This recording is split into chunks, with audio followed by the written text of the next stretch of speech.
اعوذ باللہ من الشیطان الرجیم بسم اللہ الرحمن الرحیم الحمد للہ والصلاة والسلام علی رسول اللہ وآلہ آل اللہ واللعنۃ الدائمۃ علی اعدائہم اعداء اللہ من یوم عداوتہم الی یوم لقاء اللہ. عباد اللہ اوصیکم ونفسی بتقوی اللہ اتقوا اللہ فإن خیر الزاد التقوی. بندگان خدا، آپ سب کو اور اپنے نفس کو تقوی الہی کی وصیت کرتا ہوں، تقوی الہی کی دعوت دیتا ہوں اور تاکید کرتا ہوں کہ اپنی زندگی تقوی کی بنا پر قائم کریں. خداوند تبارک و تعالیٰ نے انسان کو خلقت عطا فرمائی ہے اور خلقت کی تکمیل کے لیے ہدایت کا نظام مقرر فرمایا ہے، اور ہدایت کا رکن و بنیاد تقوی کو قرار دیا ہے تاکہ انسان کی زندگی تقوی کی بنا پر قائم ہو، استوار ہو اور تقوی کی بنیاد پر بسر ہو اور تقوی کے سائے میں بسر ہو. تقوی نظام ہدایت کا رکن ہے انسان کے لیے. قرآن کریم میں جو منشور ہدایت انسان ہے اور انسان مامور ہے و مکلف ہے کہ منشور الہی کے مطابق زندگی بسر کرے. بالخصوص مومن، جب انسان عام حالت سے نکل کر مومنیت کے درجے میں فائز ہو جاتا ہے تو وہ اسی منشور کی وجہ سے ہوتا ہے. پیدائشی طور پر انسان مومن نہیں بنتا،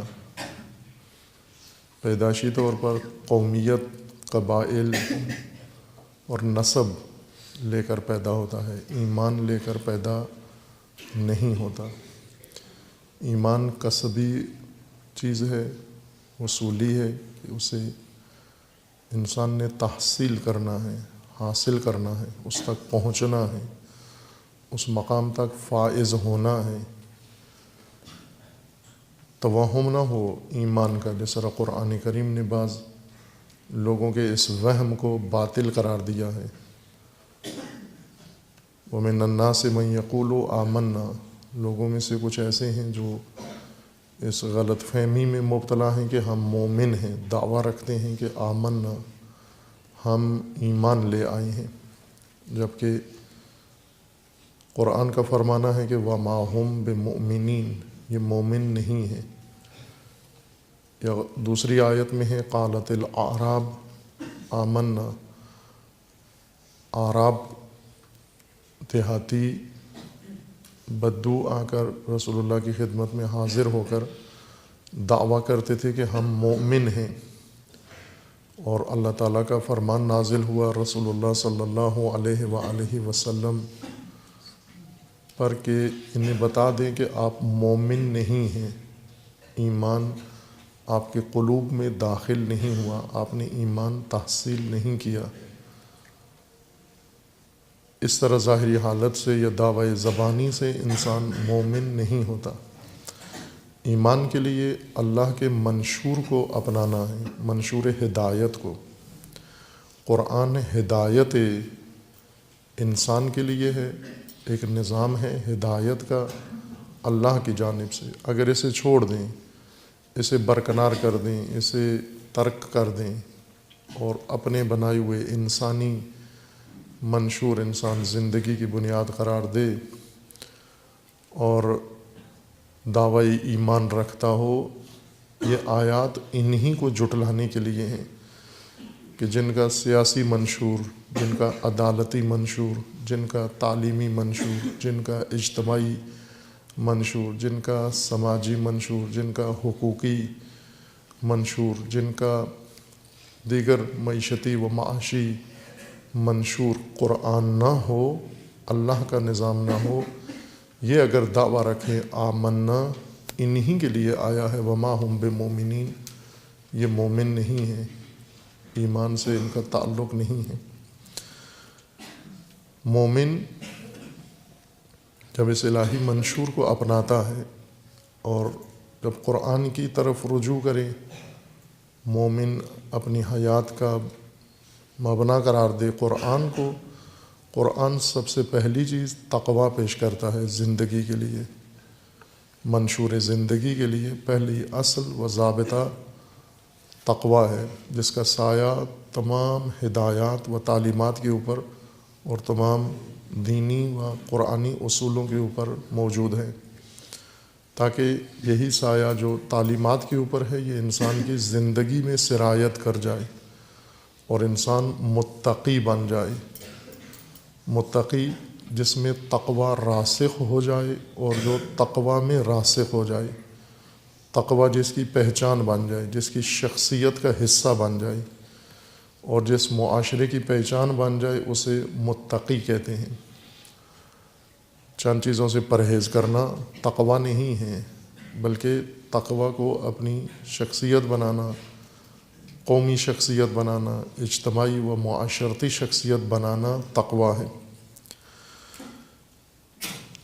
تقویٰ کو قرآن کریم نے مختلف آیات میں ذکر فرمایا ہے، ان میں ایک آیہ کریمہ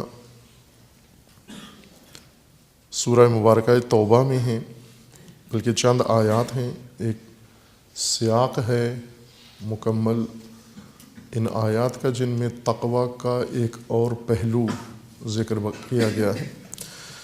جس طرح سورہ اعراف میں تقویٰ کو انسان کا لباس قرار دیا گیا ہے، انسان کا لباس ہے، حیات انسانی کی پوشش تقویٰ ہے۔ سورہ مبارکہ توبہ میں آیا 107 کے بعد خداوند تبارک و تعالیٰ کا فرمان ہے، والذین اتخذوا مسجدا ضرارا، وہ لوگ جنہوں نے مسجد بنائی ہے، مسجد ضرار بنائی ہے، والذین اتخذوا مسجدا ضرارا وکفرا وتفریقا بین المؤمنین وارصادا لمن حارب اللہ ورسولہ من قبل لا تقم فیہ ابدا لمسجد اسس علی التقوی لمن حارب اللہ ورسولہ من قبل وَلَيَحْلِفُنَّ إِنْ أَرَدْنَا إِلَّا الْحُسْنَى وَاللَّهُ يَشْهَدُ إِنَّهُمْ لَكَاذِبُونَ لَا تَقُمْ فِيهِ أَبَدًا لَمَسْجِدٌ أُسِّسَ عَلَى التَّقْوَى مِنْ أَوَّلِ يَوْمٍ أَحَقُّ أَنْ تَقُومَ فِيهِ رِجَالٌ يُحِبُّونَ أَنْ يَتَطَهَّرُوا وَاللَّهُ يُحِبُّ الْمُطَهِّرِينَ افمن اسس بنیانہ علی تقوی من اللہ ورضوان خیر ام من اسس بنیانہ علی شفا جرف ہار فانہار بہ فی نار جہنم واللہ لا یہدی القوم الظالمین لا یزال بنیانہم الذی بنوا ریبۃ فی قلوبہم الا ان تقطع قلوبہم واللہ علیم حکیم۔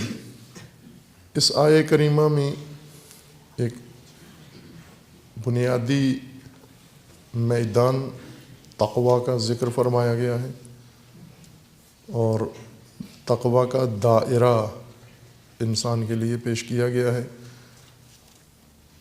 کہ تقویٰ ان امور تک ہونا چاہیے،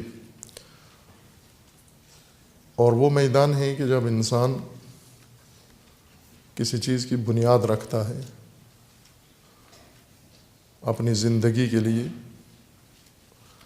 وہ تقویٰ کی اساس پر ہو، تقویٰ وہاں ملحوظ رہے اور تقویٰ انسان کی زندگی میں ان بنیادوں میں شامل ہو، زندگی کی ان بنیادوں میں شامل ہو۔ تقویٰ ایک ظاہری حالت یا کیفیت نہیں ہے کہ انسان ادا کے طور پر اس کو اپنا لے، اپنا حلیہ بنا لے متقین والا، بلکہ تقوی ضابطۂ حیات ہے انسان کے لیے، یا جیسے پہلے بیان کیا تھا انسانی حیات کی حفاظت کے لیے الہی تدبیر ہے، اور یہ حفاظتی تدبیر لازم ہے کہ انسان جب کوئی بھی حیات کے لیے، اپنی زندگی کے لیے، معاشرتی زندگی کے لیے، انفرادی زندگی کے لیے کوئی امر قائم کرتا ہے، کسی چیز کی بنیاد ڈالتا ہے، وہ بنیاد تقوی کی اساس پر اور تقوی کی بنا پر ہو۔ اور بالخصوص جب کوئی دینی بنیاد ڈالتا ہے، مذہبی امر کی بنیاد ڈالتا ہے، یہ نقطہ ذہن میں رہے ہمارے کہ اس وقت ہماری جو دینی حالت ہے موجود، ہم دیندار لوگ اس معنی میں نہیں ہیں کہ دین ہماری حیات کا منشور ہے، بلکہ دین کو ہم نے زندگی کے حاشیے میں رکھا ہوا ہے۔ متدینین نے، جو بے دین ہیں، انہوں نے مکمل طور پر دین کو اپنی حیات سے باہر نکال دیا ہے، برکنار کر دیا ہے۔ زندگی کے کسی شعبے میں دین سے الہام نہیں لیتے، دین کا نظام نہیں اپناتے، دین کی تعلیمات پر عمل پیرا نہیں ہوتے، دین کو اپنی زندگیوں سے مکمل نکالا ہوا ہے۔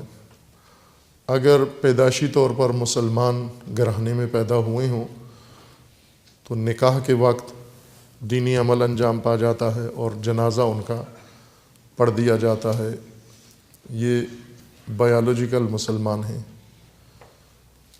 پیدائشی مسلمان ہیں۔ ان کو مسلمان ہونے کا اتنا فائدہ ہے کہ ان کا خون مباح نہیں ہے، کلمہ پڑھتے ہیں، لیکن ہدایت الہی کو زندگی میں کسی مرحلے میں نہیں اپنایا۔ کچھ لوگ متدین کہلاتے ہیں، دیندار، یہ وہ لوگ ہیں کہ ان کی زندگی کا اکثر حصہ دین سے خالی ہے، یا متن زندگی کا دین سے خالی ہے، اور زندگی کے حاشیے میں انہوں نے دین کو جگہ دی ہوئی ہے۔ جیسے اصلی جگہ کسی اور کو دے دی جائے اور اس اصلی جگہ کے ساتھ بارڈر پہ حاشیے میں کسی اور کو جگہ دے دی جائے، فرعی جگہ، ضمنی جگہ۔ دین متدینین کی زندگی کے حاشیے میں ہے، متن زندگی میں نہیں ہے۔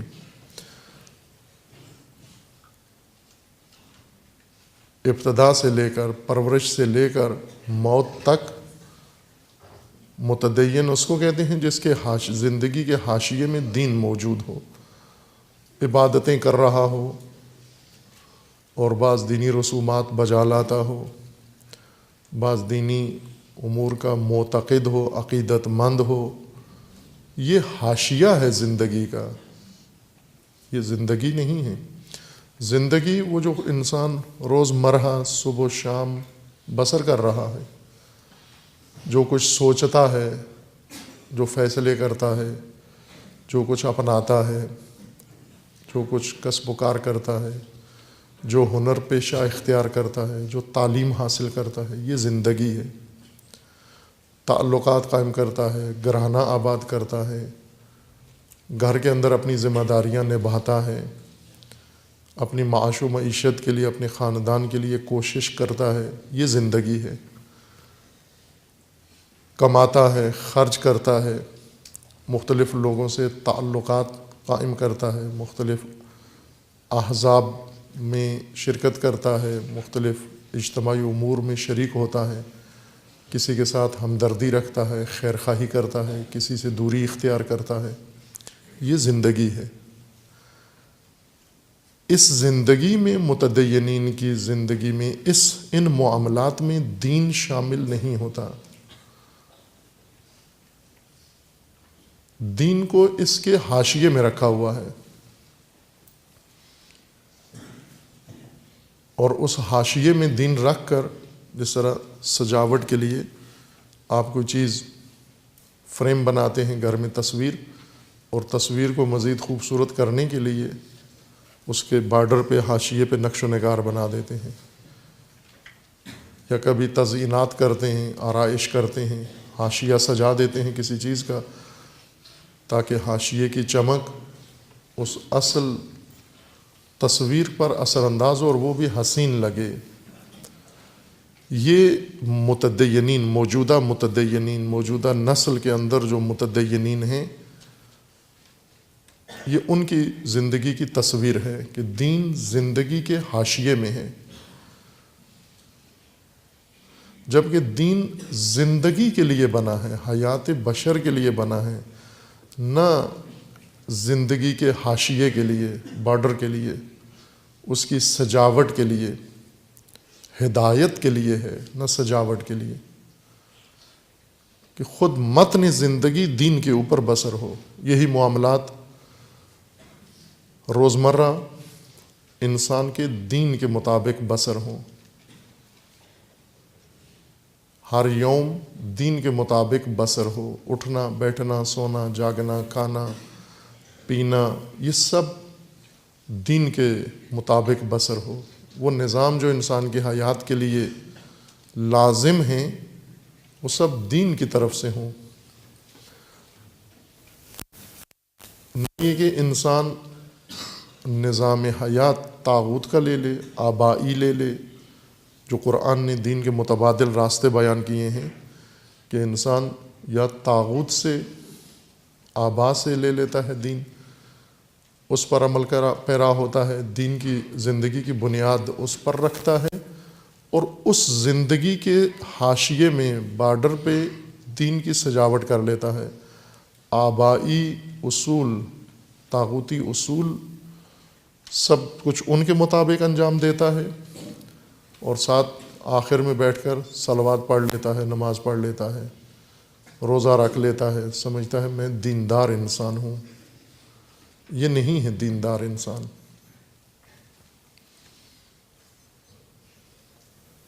جیسے سرمایہ دار، اس کو نہیں کہتے جس کی جیب خالی ہو، جس کے گھر میں کھانے کے لیے نہ ہو لیکن اس نے کپڑے اچھے پہن لیے ہوں، کروفر اچھی بنا لی ہو،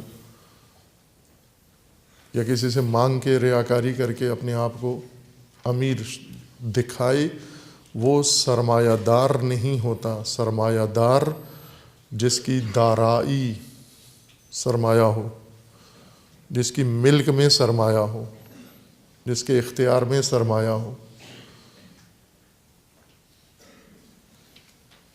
اسی طرح ہے دیندار، جس کی دارائی دین ہو، دارائی جو کچھ ملک میں ہے، اختیار میں ہے، جو کچھ انسان کے پاس موجود ہے، وہ دارائی کہلاتی ہے انسان کی۔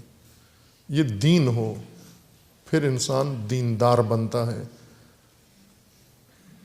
ہم ابھی جس تدین پہ راضی ہیں، زندگی کے حاشیے میں دین رکھ کر اور خوشحال ہیں، یہ جفا ہے دین کے اوپر۔ متن زندگی خالی ہے دین سے، متن زندگی عاری ہے دین سے۔ متدینین نگاہ کریں کہ اگر سارا دن انسان دن بھر، جس طرح وہ کسی شاعر کا شعر بھی ہے کہ رات تو ساری تیری بسر ہوئی ہنگامہ گستری میں، شب تو کٹی ہنگامہ گستری میں، تیری سحر قریب ہے اللہ کا نام لے ساقی۔ شب بھر شراب نوشی کرتا رہا، میخاری کرتا رہا، جوا کھیلتا رہا، عیش و نوش کرتا رہا، سحر کے وقت اٹھ کے اس نے 2 رکعت نماز پڑھ دی، سحر قریب ہے اللہ کا نام لے ساقی۔ یہ تو دیندار نہیں ہے، جس کی شب ہنگامہ گستری میں کٹے، عیش و نوش میں کٹے، جس کا دن عیش و نوش میں کٹے، لہو و لعب میں بسر ہو، اور عصر کو ظہر کو نماز پڑھ لے، مغرب کو نماز پڑھ لے، جمعرات کو دعائے کمیل پڑھ لے، سال میں ایک دفعہ حج کر آئے، کسی مجلس میں شریک ہو جائے، کوئی رسم دینی ادا کر لے، اور پھر خوشحال ہو کہ میں معنویت سے مالا مال ہو گیا ہوں، جبکہ متن زندگی خالی ہے۔ زندگی کی بنیادوں میں کسی جگہ دین شامل نہیں ہے۔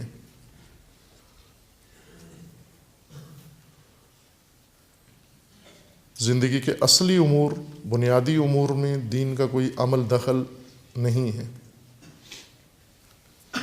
یہ توہم ہے، یہ دھوکہ ہے، انہی کو قرآن متوجہ کر رہا ہے۔ وَمِنَ النَّاسِ مَن يَقُولُ آمَنَّا، لوگوں میں سے کچھ یہ کہتے ہیں ہم مؤمن ہیں، وَمَا هُمْ بِمُؤْمِنِينَ، یہ مومن نہیں ہیں، دھوکے میں ہیں، دھوکہ دے رہے ہیں اور دھوکہ کھا رہے ہیں،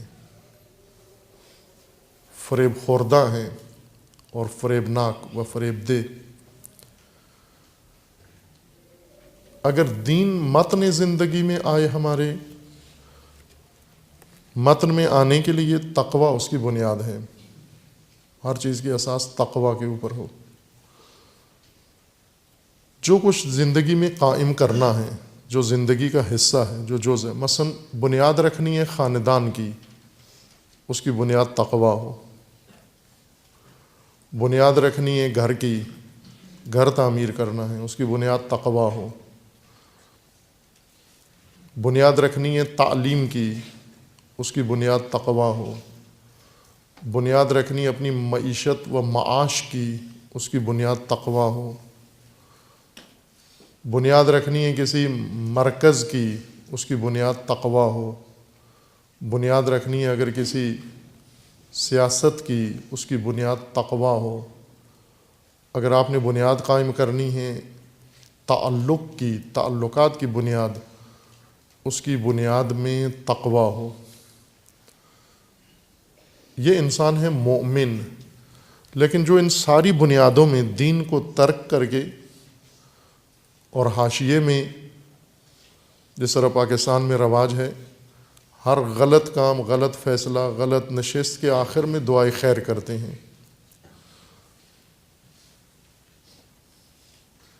دعائے خیر ایک رسم ہے پاکستان میں، ہر غلط اقدام کے بعد آخر میں کہتے ہیں جی دعائے خیر کریں۔ خرید و فروخت میں ایک دوسرے کو دھوکہ دے کر آخر میں جب طے کر لیتے ہیں تو کہتے ہیں دعائے خیر کریں۔ رشتوں کے لین دین میں دینی حدود کو پائمال کر کے آخر میں جب ان کی مرضی، منشا، مفاد کے مطابق بات ہو جاتی ہے تو کہتے ہیں آخر میں دعائے خیر کریں۔ اب یہ ہے حاشیہ سجاتے ہیں اس بے دین اقدام کا، بے دین بنیاد کا، جو دین سے باہر قائم کی ہے، اور اس توہم میں ہے کہ دعائے خیر سے تلافی ہو جاتی ہے اس کمی کی۔ یہ آیات کریمہ قرآن کریم کی سورہ مبارکہ توبہ میں بہت اہم ہیں اور رہنمائی ہے، ہدایت ہے ان کے اندر۔ پہلے ان آیات کا مضمون مشاہدہ فرمائیں۔ آیا 107 میں ہے والذین اتخذوا مسجدا ضرارا وکفرا وتفریقا بین المؤمنین وارصادا لمن حارب اللہ ورسولہ من قبل، وہ لوگ جنہوں نے مسجد بنائی ہے، سب سے مقدس دین کے اندر مقام و مکان مسجد ہے۔ باقی خود سے ہم نے بہت ساری چیزیں بنا لی ہیں، لیکن دین نے صرف مسجد کو رسمیت عطا کی ہے۔ دینی مکان مسجد ہے۔ اب ہم نے مدرسے بھی بنا لیے ہیں، ہم نے اور بہت سارے مراکز قائم کر لیے ہیں ضرورت کے مطابق، لیکن دین مسجد کو رسمیت دیتا ہے، اور آغاز، بنیاد، رسمی دینی بارگاہ مسجد ہے۔ خوب کچھ لوگوں نے مسجد ہی بنائی، چونکہ دین کا مرکز مسجد ہے، انہوں نے بھی مسجد بنا دی. رسول اللہ صلی اللہ علیہ وآلہ وسلم کے عہد میں اور حیات مبارک میں ان لوگوں نے مسجد قائم کر لی. لیکن یہ مسجد، اس کا عنوان قرآن نے مسجد ضرار رکھا ہے. مضر مسجد، ضرر پہنچانے والی مسجد، نقصان دہ مسجد، برباد کرنے والی مسجد، فساد ڈالنے والی مسجد. والذین اتخذوا مسجدا ضرارا وکفرا. یہ مسجد کیوں بنائی؟ نیت کیا تھی ان لوگوں کی؟ کرنا کیا چاہ رہے تھے؟ ان کے نیتوں کے پیچھے جو ارادہ موجود تھا، بظاہر جو کرنا چاہ رہے تھے، اس کے پیچھے جو کچھ ان کی سوچ میں تھا، قرآن نے اسے ذکر فرمایا ہے کہ ایک یہ مسجد ضرار تھی، وکفرن، اور کفر کے لیے تھی. اصل مسجد بنائی کفر کے لیے. مسجدن ضرارن، مسجد بنائی ضرر کے لیے، نقصان پہنچانے کے لیے، اور کفر کے لیے مسجد. وہ مومنین متدینین جو دین کو حاشیے میں رکھتے ہیں اور متن زندگی میں دین نہیں ہے، یہ ان کے لیے بہت اہم نکتہ ہے. چونکہ ان کے پاس معیارات نہیں ہوتے، ظواہر کو دیکھتے ہیں. معیار نہیں ہوتا ان کی نگاہوں میں. ہر مرکز، ہر مسجد، ہر دینی ظاہر و حلیہ دین کا ہی ہوتا ہے، اور اس میں کوئی فرق نہیں ہوتا. یہ بھی دین ہے، وہ بھی دین ہے، یہ بھی مسجد ہے، یہ بھی اللہ کا گھر ہے، وہ بھی اللہ کا گھر ہے. یہ ان لوگوں کی منطق ہے جن کو سب ایک جیسے نظر آتے ہیں. دو قسم کے بہنگے لوگ ہیں.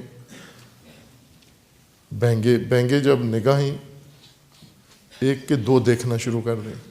اعمیٰ، نابینا وہ ہوتا ہے جسے ایک بھی نظر نہ آئے. بہنگا وہ ہوتا ہے جسے ایک کے دو نظر آئیں، یا ممکن ہے الٹ ہو جائے، دو کو ایک دیکھنا شروع کر دے.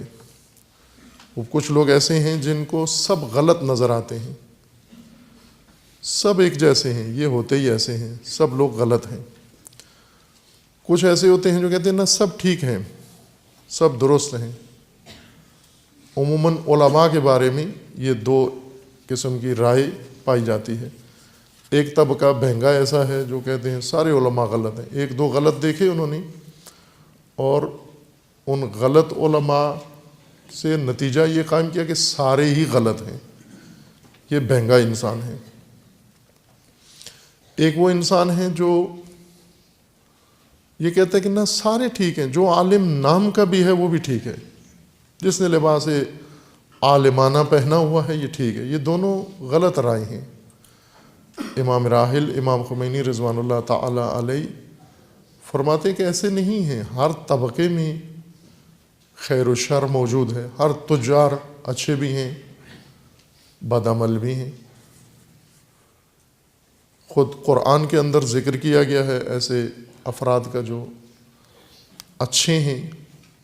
اس صنف میں سے کچھ ایسے ہیں جو نہیں ہیں، اس میزان و معیار کے نہیں ہیں. ہر طبقے کے اندر ہے. عام طبقات میں سے، خواتین میں سے کچھ بہت اچھی با کردار ہیں، کچھ نہیں ہیں اس طرح سے. تجار میں کچھ اچھے با کردار ہیں، کچھ نہیں ہیں اس طرح سے. روایات کے اندر زیادہ وضاحت کے ساتھ اس نقطے کو بیان کیا گیا ہے کہ نہیں ہوتے. سارے اہل علم ایک جیسے نہیں ہوتے. نہ صرف اہل علم، باقی بھی ایک جیسے نہیں ہوتے. سارے کسان ایک جیسے نہیں ہوتے. آپ تولو، پرکھو، ان کو معیاروں پر پرکھو. لیکن جو معیاروں پر نہیں پرکھتے، اپنی قلبی کیفیات کے ذریعے سے دیکھتے ہیں، اپنی اینک کے ذریعے سے دیکھتے ہیں. ایک اینک سے دیکھتے ہیں سارے غلط نظر آتے ہیں، دوسرا ایک اینک سے اور سے دیکھتے ہیں اس کو سارے اچھے نظر آتے ہیں. معیار کے ساتھ، پیمانے کے ساتھ ہر چیز کو پرکھو، کسوٹی کے ساتھ پرکھو. آپ نہ سب کو غلط کہو اور نہ سب کو درست کہو. دینی مراکز، بعض جو بھی مسجد ہو ان کے نزدیک یہ مسجد ہے، اللہ کا گھر ہے، درست مسجد ہے. بس مسجد ہونا کافی ہے اس کی تائید کے لیے، اس کی تصدیق کے لیے، اور بعض مسجد سے بیزار ہیں سرے سے کہ کوئی مسجد درست نہیں ہے۔ قرآن نے فرمایا کہ دو ہیں مساجد، ایک وہ مساجد ہیں جن کی بنیاد تقوی کے اوپر رکھی گئی ہے، اور ایک وہ مساجد ہیں جن کی بنیاد فساد تغوا کے اوپر رکھی گئی ہے۔ مساجد با تقوی و مساجد با تغوا، یہ لوگ ہیں جنہوں نے مسجد بنائی، یہ مسجد ضرار ہے، نقصان کے لیے بنائی، کفر کے لیے مسجد بنائی۔ مسجد سے کفر پھیلانا ہے، کفر کی حمایت کے لیے، کفر کی تائید کے لیے، کفر کی تثبیت کے لیے، کفر کی نصرت کے لیے مسجد کا سہارا لیا انہوں نے۔ وَتَفْرِيقًا بَيْنَ الْمُؤْمِنِينَ، اور مومنوں کے درمیان تفرقہ ڈالنے کے لیے، اختلاف ڈالنے کے لیے مسجد بنائی۔ وَإِرْصَادًا لِمَنْ حَارَبَ اللَّهَ وَرَسُولَهُ مِنْ قَبْلِ، اور پناہ گاہ بنائی، کمین گاہ بنائی اللہ اور رسول کے دیرینہ پرانے دشمن کے لیے۔ وہ شخص جو اللہ کا دشمن ہے اور کھلا دشمن ہے اور پہلے سے دشمن چلا آ رہا ہے، اس کی دشمنی ڈکی چھپی نہیں ہے، اور رسول اللہ کا دشمن ہے، دین کا دشمن ہے، دین کے دشمن کے لیے اس مسجد کو پناہ گاہ کے طور پر بنایا۔ وَإِرْصَادًا لِمَنْ حَارَبَ اللَّهَ وَرَسُولَهُ مِنْ قَبْلِ وَلَيَحْلِفُنَّ إِنْ أَرَدْنَا إِلَّا الْحُسْنَى، اور ساتھ قسمیں کھاتے ہیں کہ ہم نے یہ مسجد نیک نیتی سے بنائی ہے، اچھائی کے لیے بنائی ہے، خیر کے لیے بنائی ہے، بھلائی کے لیے بنائی ہے، قسمیں بھی ساتھ کھاتے ہیں۔ وَاللَّهُ يَشْهَدُ إِنَّهُمْ لَكَاذِبُونَ، اللہ گواہی دیتا ہے، شہادت دیتا ہے کہ یہ جھوٹے ہیں۔ ان کی قسموں کے دھوکے میں مت آؤ، یہ مسجد ضرار ہے، یہ مسجد ترویج کفر کے لیے ہے، یہ مسجد مومنوں میں تفرقہ ڈالنے کے لیے ہے، یہ مسجد دشمن خدا و رسول کی پناہ گاہ ہے، اور اس کے بانی منافق ہیں، اس کے بانی سوء نیت رکھتے ہیں، غلط ارادے ہیں ان کے، اور اللہ گواہی دیتا ہے یہ جو کچھ قسمیں کھا کے کہہ رہے ہیں یہ جھوٹ ہے، یہ بھلائی نہیں چاہتے بلکہ فساد چاہتے ہیں۔ خوب اب ایسی مساجد موجود ہیں، چونکہ قرآن فرما رہا ہے کہ ایسی مساجد بنیں گی، بنی ہیں، اور ہر نسل کو ایسی مساجد سے سروکار ہوگا۔ اسی لیے یہ واقعہ قرآن کریم کا حصہ بنا ہے کہ ایک مسجد رسول اللہ کے زمانے میں، رسول اللہ کی موجودگی میں بنی، اور رسول اللہ کے سامنے یہ بانیان مسجد آئے، مسجد بنا کر، اور رسول اللہ سے تقاضا کیا کہ آپ تشریف لائیے ہماری مسجد میں، ایک دو وقت کی نماز قائم کریں تاکہ برکت ہو جائے اور افتتاح آپ کے دست مبارک سے ہو جائے، اور یہ مسجد منسوب ہو جائے، یعنی اس پہ مہر لگ جائے افتتاح کے ذریعے سے، رسول اللہ کی تشریف فرمائی کے ذریعے سے، کہ یہ بھی باقاعدہ رسمی مسجد ہے دین کی اور منظور شدہ ہے۔ اللہ تعالیٰ نے رسول اللہ کو فرمان دیا، لا تقم فیہ ابدا، اے رسول ہرگز اس مسجد میں قدم نہیں رکھنا، قیام نہیں کرنا، اس مسجد میں آپ نے جانا بھی نہیں ہے، لا تقم فیہ ابدا، کبھی بھی نہیں جانا اس میں۔ اب یہ سب وہ ہدایت ہے جو ہر نسل میں، اور آج زیادہ ہے۔ رسول اللہ کے عہد میں ایک مسجد تھی، آج اگر اس معیار کو، قرآنی ضابطے کو ہم مشاہدہ کر لیں تو ہمیں ہر محلے میں شاید نظر آئے ایسے مراکز جو قسمیں کھا کھا کر قائم کیے گئے ہیں، افتتاح شاندار بزرگ شخصیات سے کروایا گیا ہے، لیکن ان کے مقاصد نادرست ہیں، کیا کیا جائے ان مساجد میں، جائیں یا نہ جائیں؟ وہی مومن سادہ، انہیں یہ اللہ کا گھر نظر آتا ہے۔ رسول اللہ کو حکم ہے کہ لا تقم فیہ ابدا، دین کا فرمان یہ کہ ایسے مراکز، ایسی مساجد، ان کے اندر ہرگز قدم نہیں رکھنا، ہرگز نہیں جانا، ایک دفعہ بھی نہیں جانا ان کے اندر۔ لا تقم فیہ ابدا لمسجد اسس علی التقوی من اول یوم احق ان تقوم فیہ۔ پھر کس مسجد میں جائیں؟ اجازت کہاں ہے؟ رسول اللہ کو فرمان آیا کہ آپ اس مسجد میں جائیں کہ روز اول سے جس کی بنیاد تقوی پر رکھی گئی ہے، جو تاسیس ہوئی ہے، اس سے علی التقوی، تقوی کی بنیاد پر قائم کی گئی ہے مسجد۔ من اول یوم، پہلے دن سے ہی جب اس کی بنیاد رکھی گئی، سنگ بنیاد رکھا گیا، اسی دن سے تقوی بنیاد میں شامل تھا، متقین کے ہاتھوں سے یہ کام شروع ہوا۔ احق ان تقوم فیہ، یہ مسجد زیادہ لائق ہے، اس قابل ہے کہ آپ اس میں قیام کریں، اس میں جماعت قائم کریں، نماز قائم کریں، اس میں آپ قدم رکھیں، اس میں آنا جانا کریں، آپ عبادت اس میں کریں، آپ اسے مرکز دین سمجھیں۔ آپ فیہ رجال یحبون ان یتطہروا، یہ مسجد جس کی بنیاد تقوی پر رکھی گئی ہے، اس کے اندر ایسے مرد ہیں، ایسی شخصیات ہیں، رجال خصوصیت ہے اس کے اندر۔ قرآن کریم نے بعض مقامات پر رجال ان خاص افراد کو کہا ہے، یا نر کے معنی میں نہیں ہے رجال، بلکہ ایسے باشخصیت، باوقار افراد جن کے اندر مردانگی ہے، جوہر مردانگی جن کے اندر موجود ہے، جن کے اندر یہ قدریں موجود ہیں۔ من المؤمنین رجال، قرآن تفریق و تقسیم کر رہا ہے کہ مومنوں میں سے کچھ رجال ہیں، باقی کیا ہیں؟ نہج البلاغہ میں ہے کہ اشباہ الرجال ہیں، یا اشباہ الرجال ولا رجال، کچھ مرد ہیں اور کچھ مرد نما ہیں، ان کی شکلیں مردوں والی ہیں لیکن خصوصیات مردانگی ان کے اندر نہیں ہے، مروت نہیں ہے، غیرت نہیں ہے، شجاعت نہیں ہے، حمیت نہیں ہے، احساس مسئولیت نہیں ہے، عہد نہیں ہے، تعہد نہیں ہے، صرف داڑھی اور مونچھیں ہیں۔ داڑھی اور مونچھوں سے اشباہ الرجال بنتا ہے، رجال صفات سے بنتا ہے انسان، رجل مرد صفات سے بنتا ہے، مروت سے مرد بنتا ہے۔ یہاں پر بھی ہے کہ یہ مسجد جو تقوی کی بنیاد پر قائم کی گئی ہے، اس میں رجال ہیں، فیہ رجال یحبون ان یتطہروا،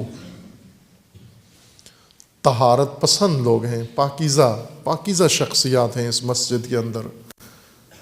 اس مسجد با تقوی کے بانیوں میں اور اس میں نماز قائم کرنے والے، اس میں آنے والے، اس میں جماعت میں شرکت کرنے والے سب پاکیزہ لوگ ہیں۔ یحبون ان یتطہروا، طہارت پسند ہیں، پاکیزہ زندگی، پاکیزہ شخصیت، پاکیزہ سوچ اور پاکیزہ عمل کے مالک ہیں۔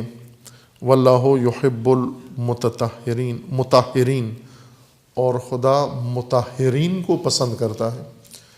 اور یہ خود ایک بہت اہم فصل ہے دین کی، قرآن کی، جسے ہم زیادہ اہمیت نہیں دیتے۔ محبوب خدا، اللہ کے محبوب بندے، اللہ کی محبوب شخصیات، خدا کے محبوب انسان، جنہیں اللہ پسند کرتا ہے۔ قرآن کریم میں ہے یحب المحسنین، یحب التوابین، یحب المطہرین، یہ خدا کے پسندیدہ لوگ ہیں۔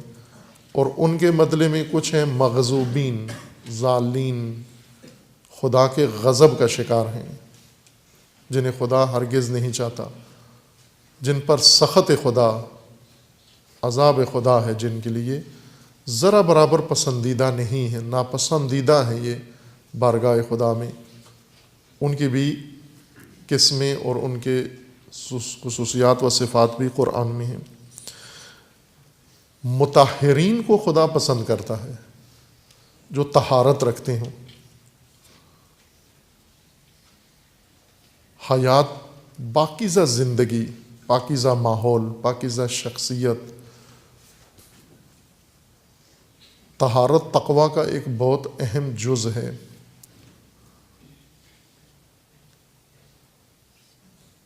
پاکیزہ ہوں، پاک ہوں، رجس زندگی سے باہر کریں، نجاست زندگی سے باہر کریں۔ نظافت نصف ایمان ہے، طہارت کل ایمان ہے۔ طہارت پلیدگی سے دوری، پلیدی سے دوری، نجاست سے دوری، صاف ستھرے رہیں۔ نماز جماعت کے لیے ہے کہ آپ پاکیزہ ہو کر آئیں، چونکہ خدا پسند کرتا ہے پاکیزہ لوگوں کو۔ آپ آتے ہو بندگی خدا کے لیے، عبادت خدا کے لیے، پاکیزہ ہو کرو۔ روز جمعہ غسل کرو، پاک ہو، صاف ستھرا لباس پہنو، خوشبو لگاؤ، کیونکہ خدا پاکیزہ لوگوں کو پسند کرتا ہے۔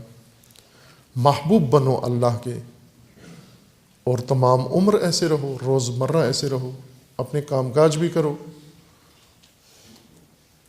کراہت ہے شدید کہ نماز جماعت میں یا جمعہ میں انسان شرکت کرے اور اس کے بدن سے بدبو آ رہی ہو، اس کے منہ سے بدبو آ رہی ہو۔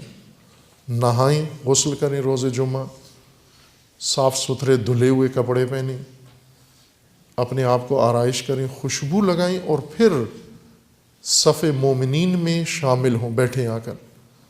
اگر یہ کام نہیں کیا، پسندیدہ نہیں ہے۔ ظاہر خود انسان بھی پسند نہیں کرتے، مروت کی وجہ سے کہتے نہیں ہیں، بتاتے نہیں ہیں، لیکن جب ہمارے قریب سے گزرتے ہیں انہیں بدبو محسوس ہوتی ہے۔ لیکن مروتاً ہمارا لحاظ و خیال رکھتے ہوئے ہمیں کہتے نہیں ہیں کہ بھائی بدبو آ رہی ہے آپ سے، آپ کے پاؤں سے بدبو آ رہی ہے، جراب سے بدبو آ رہی ہے، منہ سے بدبو آ رہی ہے، لباس سے بدبو آ رہی ہے۔ پاکیزہ رہو۔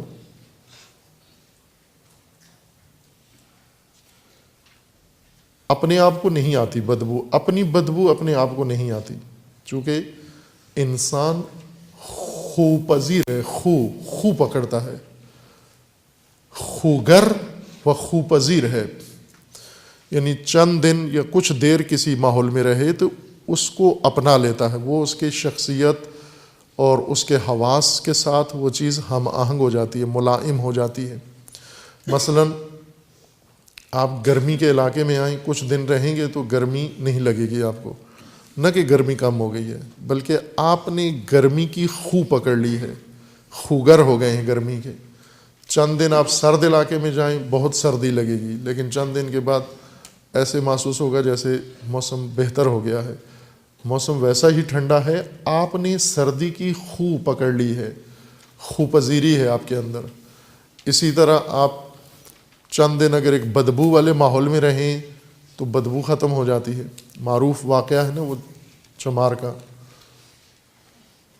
کہ چمڑا رنگنے والوں نے بیٹے کی شادی کی اور عطار کی بیٹی لے آئے، چمار۔ چمڑے کا کام جن کا ہوتا ہے، چونکہ چمڑے میں سب سے زیادہ بدبو ہوتی ہے چمڑے کے اندر، آپ کے بوٹ چمڑے کی اسی وجہ سے ان میں بدبو پڑ جاتی ہے، چمڑے کے ہیں، چمڑا بدبو پیدا کرتا ہے۔ ہمارے اوپر بھی چمڑا ہے، جلد ہے، یہ بھی بدبو پیدا کرتی ہے۔ اس شادی کے بعد جب بہو آئی، وہ عطار کی بیٹی تھی، عطار جو خوشبوئیں بناتے ہیں، عطر و عرق نکالتے ہیں پھولوں کا، اس کے گھر میں ہمیشہ پھولوں کی اور خوشبو کے لہریں ہوتی تھیں، معطر، اور چماروں کے ہاں بدبو چمڑے کا کام تھا۔ جب شادی ہو گئی تو وہ بہو آئی تو بیچاری کا حال ہی برا ہو گیا، اس کو بدبو آ رہی تھی کہ یہاں تو بہت بدبو ہے۔ تو انہوں نے کہا ٹھیک ہے 1-2 دن تم صبر کرو تو ہم اس بدبو کا کوئی انتظام کرتے ہیں۔ وہ رہی، چند دن رہی، پھر اس کے بعد اس کی ساس نے اسے پوچھا، بلکہ پوچھے بغیر ہی اس نے بتایا کہ آپ کے گھر میں جب میں آئی تھی تو بہت بدبو تھی، لیکن میرے آنے سے وہ بدبو ختم ہو گئی۔ تو ساس نے کہا کہ جب میں آئی تھی تو اس وقت بھی یہی ہوا تھا کہ میرے آنے سے بھی ختم ہو گئی تھی۔ ختم نہیں ہوئی تھی، بلکہ انہوں نے بدبو کے ساتھ عادت کر لی، خو پکڑ لی، معتاد ہو گئے۔ اسی طرح اپنی بدبو سے انسان آشنا نہیں ہوتا، کسی کو بھی اپنے بدن کی بدبو محسوس نہیں ہوتی، دوسروں کو محسوس ہوتی ہے۔ پوچھ لیا کریں کہ بھئی مجھ سے بدبو تو نہیں آ رہی۔ اللہ کو پسند ہیں پاکیزہ لوگ۔ فیہ رجال یحبون ان یتطہروا واللہ یحب المطہرین۔ اللہ پاکیزہ لوگوں کو پسند کرتا ہے۔ اس کی وضاحت کریں گے انشاءاللہ۔ افمن اسس بنیانہ علی تقوی من اللہ ورضوان۔ اب قرآن کریم کا سوال ہے آپ سے، ہم سب سے، مخاطبین قرآن سے اللہ کا سوال ہے، بتاؤ کہ وہ مسجد یا وہ بنیاد، وہ عمارت جس کی بنیاد تقوی پر رکھی گئی ہو اور اللہ کی رضا پر رکھی گئی ہو، خیر، یہ بہتر ہے، ام من اسس بنیانہ علی شفا جرف ہار، یا جس عمارت کی اور جس امر کی بنیاد ایک گرتے ہوئے کنارے کے اوپر رکھی گئی ہو، فانہار بہ فی نار جہنم، جو انہیں خود بھی گرے گا وہ کنارہ اور اس کے اوپر جو عمارت بنی ہے اسے بھی گرائے گا جہنم میں، وہ بہتر ہے۔ یہ سوال ہے قرآن کا، سورہ توبہ آیا 109 میں، ہر قرآن پڑھنے والے سے، بتاؤ یہ بہتر ہے جس کی بنیاد تقوی پر رکھی گئی ہو یا جس کی ناپائیدار بنیاد رکھی گئی ہو اور جو پھسل کے جہنم میں جا رہا ہے اور اپنے باسیوں اور مقیموں کو بھی جہنم کی طرف لے کے جا رہا ہے؟ کیا بہتر ہے؟ وہ ممکن ہے ہم جلد بازی میں زبان سے کہہ دیں کہ جس کی بنیاد تقوی پر رکھی گئی ہے اور اللہ کی رضا پر، وہ بہتر ہے، لیکن اس صورت میں آ سکتی ہے یہ آیت، یہ فرمان کہ واللہ یشہد انہم لکاذبون، خدا گواہی دیتا ہے کہ یہ جھوٹ بول رہے ہیں۔ ہم تو صحیح جواب دے رہے ہیں۔ بعض اوقات صحیح باتیں جو بظاہر ہمیں صحیح لگتی ہیں، قرآن کریم نے فرمایا کہ جھوٹ ہے، یہ سب جھوٹ بول رہے ہیں، حالانکہ وہ صحیح بیان ہیں۔ جس طرح سورہ منافقون میں منافق آ کر رسول اللہ کے سامنے اظہار کرتے ہیں کہ ہم گواہی دیتے ہیں آپ اللہ کے رسول ہیں۔ اللہ کا فرمان ہے کہ اللہ کو علم ہے کہ آپ اللہ کے رسول ہیں، لیکن یہ جھوٹ بول رہے ہیں۔ وہ یہ کہہ رہے ہیں کہ رسول اللہ کو کہ آپ اللہ کے رسول ہیں، یہ تو جھوٹ نہیں ہے، سچ ہے۔ یہی سچ جب ایسا فرد آ کر اظہار کرے، یہی حقیقت اظہار کرے جو اس پہ ایمان نہیں رکھتا، تو وہ جھوٹ سمجھا جاتا ہے۔ کیوں؟ کہ اس کا رویہ، اگر یہ اللہ کے رسول ہیں تو ان کا مطیع کیوں نہیں ہے؟ اگر یہ اللہ کے رسول ہیں تو تیرا ان پر ایمان کیوں نہیں ہے؟ اگر یہ اللہ کے رسول ہیں تو پھر ان کی اتباع کیوں نہیں کرتا؟ اگر یہ اللہ کے رسول ہیں تو ان کی ہدایت و فرمان کا پابند کیوں نہیں ہے؟ بس جھوٹ بول رہا ہے کہ یہ اللہ کے رسول ہیں۔ اگر تو مان رہا ہوتا یہ اللہ کے رسول ہیں، تیرے عمل میں، رویے میں یہ گواہی نظر آتی یہ اللہ کے رسول ہیں۔ ہم سے بھی سوال ہو رہا ہے، بظاہر بہت سادہ اور آسان سوال ہے، لیکن ہے بہت پیچیدہ، اور وہ یہ ہے کہ بتائیے وہ عمارت جس کی بنیاد روز اول سے تقوی پر اور اللہ کی رضا پر رکھی گئی ہو، وہ بہتر ہے، وہ خیر ہے، یا وہ جو ایک پھسلتے ہوئے ناپائیدار کنارے پہ رکھی گئی ہو جو عنقریب اپنے مقیموں سمیت جہنم میں چلا جائے گا، وہ بہتر ہے۔ ظاہراً یہ کہنے میں کوئی حرج نہیں، ہم کہیں کہ جس کی بنیاد تقویٰ پر ہے، رضوان الہی پر ہے، وہ بہتر ہے، تو پھر فوراً یہ سوال آئے گا اگر وہ بہتر ہے تو تم یہاں کیا کر رہے ہو؟ تم ناپائیدار مقام میں، مرکز میں کیا کر رہے ہو؟ تم اس حزب میں کیا کر رہے ہو؟ پھر اگر وہ بہتر ہے تو تم وہاں کیوں نہیں ہو؟ اس باتقوا مقام پہ کیوں نہیں ہو؟ پھر بس لگتا ہے باطن میں بڑا پیچیدہ سوال ہے۔ بظاہر مسجد کے بارے میں سوال ہے یا عمارت کے بارے میں سوال ہے، لیکن حقیقت میں انسان کے رویے، انتخاب کے بارے میں سوال ہے کہ پھر تم نے کیوں انتخاب نہیں کیا؟ اگر یہ بہتر ہے، خیر ہے، جو تقویٰ کی بنیاد پر ہے اور رضوان الہی کی بنیاد پر، تو تیرا رویہ پھر ایسے کیوں ہے؟ بس تو جھوٹ بول رہا ہے کہ یہ بہتر ہے۔ واللہ لا یہدی القوم الظالمین، اور خدا ہرگز ظالمین کو ہدایت نہیں کرتا۔ لا یزال بنیانہم الذی بنوا ریبۃ فی قلوبہم الا ان تقطع قلوبہم واللہ علیم حکیم، اور یہ بنیاد ان کی، یہ عمارت ان کی، لا یزال دائماً، ہمیشہ کے لیے یہ ان کے دلوں میں رہے گی، شک، ریب، کھوٹ کے طور پر رہے گی۔ یہ قلبی کھوٹ ہے در حقیقت جو انہوں نے عملاً ظاہر کی ہے۔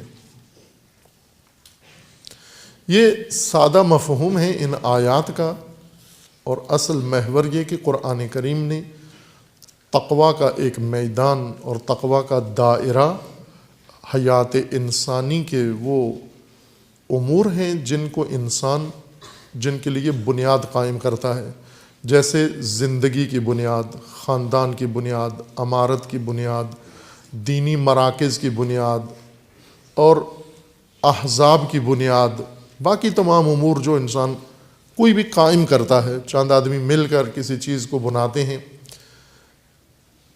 اس غرض سے، مقصود سے، اصلاح معاشرہ کے لیے بنا رہے ہیں، نصب العین اپنا یہ رکھتے ہیں، انہی کو قرآن فرماتا ہے کہ غور کر لو، جو بھی دین کے بینر کے ساتھ بنے، حتیٰ مسجد، اندھا ایمان اس پہ نہ لے آؤ، یہ ممکن ہے مسجد زرار ہو، ممکن ہے مرکز کفر ہو، اگرچہ مسجد کے طور پر اور ظاہری حلیہ اس کا مسجد کا بنا ہے، لیکن آپ دھوکے میں مت آؤ۔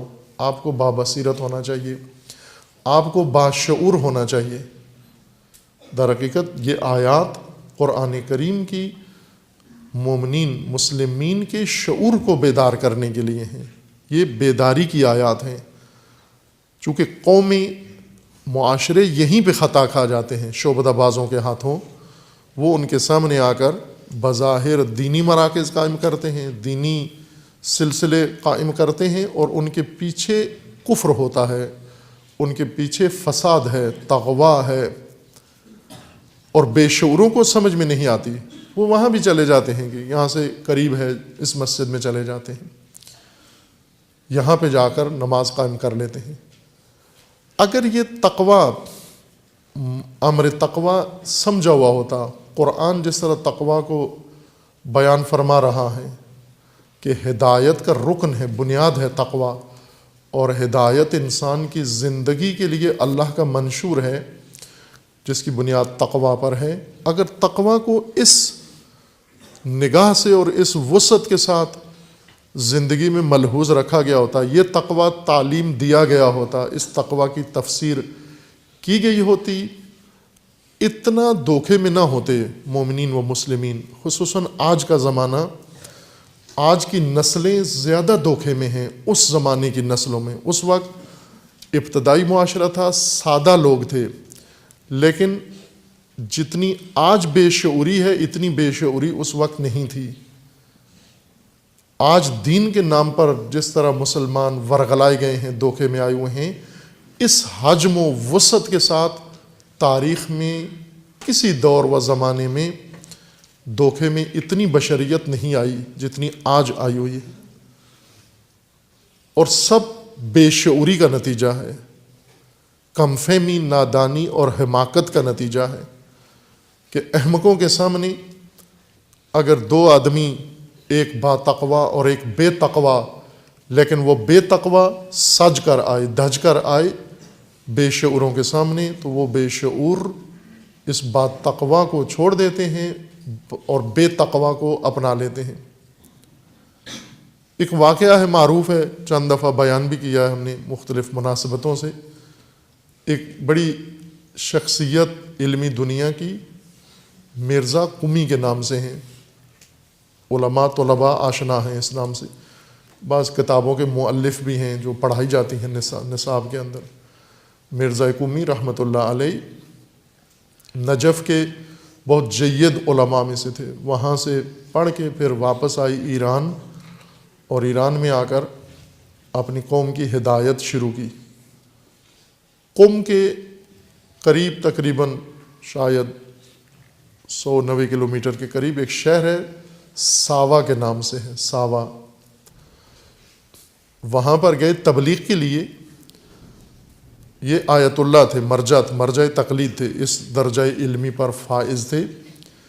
یہ اس علاقے میں گئے تبلیغ کے لیے۔ وہاں پہلے سے ایک امام عالم پیش نماز پہلے سے وہاں مقامی مقیم تھا وہاں۔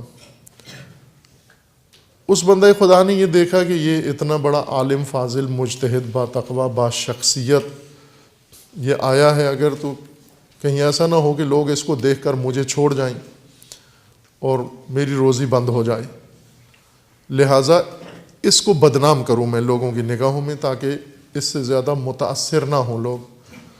تو اس نے لوگوں کے اندر یہ بات پھیلا دی کہ یہ جو آپ جس کو کہہ رہے ہو بہت بڑا مجتہد ہے اور عالم، دانا، فاضل، عارف، یہ کچھ بھی نہیں ہے، یہ تو بالکل ہی ان پڑھ آدمی ہے، اس کو کچھ آتا جاتا نہیں ہے۔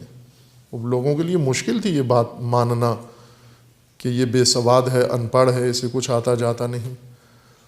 اس شعبدہ باز نے، مقامی بندے نے کہا کہ میں آپ کو ثابت کرتا ہوں۔ لوگوں نے کہا اچھا ثابت کریے۔ ثابت کرنے کے لیے اس نے ایک دن لوگوں کو اکٹھا کیا، اور اکٹھا کر کے بلیک بورڈ اس نے منگوایا اور مرزا قمی سے کہا کہ آپ پڑھے لکھے ہو؟ اس نے کہا ہاں پڑھا لکھا ہوں۔ تو کہا کہ یہاں پہ لکھو سانپ۔ مرزا قمی کا خط بہت خوبصورت تھا، خوش خط تھے، بہت اعلیٰ، ان کے ابھی بھی قلمی نسخے موجود ہیں، بہت خوبصورت زیبا خط لکھتے تھے۔ انہوں نے اس کے کہنے پہ، اب وہ انہیں خبر نہیں ہے کہ یہ کیا کر رہا ہے، کیوں لکھوا رہا ہے مجھ سے، وہ اس پس منظر سے آشنا نہیں ہیں، بے خبر ہیں۔ مرزا نے اٹھ کے بڑے خوبصورت خوش خط لکھا، سانپ، فارسی میں مار کہتے ہیں، میں اردو میں کہہ رہا ہوں سانپ۔ انہوں نے لکھ دیا سانپ۔ پھر یہ اٹھا پیش نماز، لوگ سارے ان پڑھ ہیں۔ انہوں نے کہا جی کہ آپ نے دیکھ لیا کہ یہ علامہ صاحب نے سانپ لکھا ہے یہاں پر یہ۔ پھر اس نے خود سانپ کی تصویر بنائی، خود اس مولانا نے تصویر بنا کے پھر لوگوں سے پوچھا کہ بتاؤ جو اس نے لکھا ہے وہ سانپ ہے، جو میں نے لکھا ہے یہ سانپ ہے؟ تو لوگوں نے کہا جو آپ نے لکھا ہے وہ سانپ ہے۔ تو اس نے کہا جس کو سانپ لکھنا نہیں آتا وہ کس طرح سے مجتہد ہو سکتا ہے؟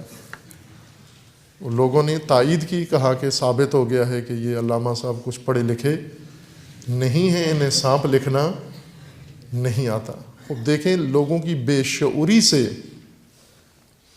انبیاء کے مقابلے میں ملا، شعبدہ باز کیوں کامیاب ہوئے؟ لوگوں کی بے شعوری کی وجہ سے۔ ائمہ اطہار کے مقابلے میں شعبدہ باز کیوں کامیاب ہوئے؟ لوگوں کی بے شعوری کے سہارے بھروسہ اس پر کیا۔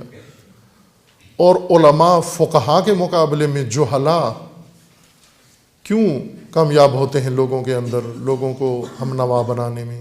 اسی شعبدہ بازی اور بے شعوری کے نتیجے میں کہ لوگوں کے اندر شعور کی کمی ہے۔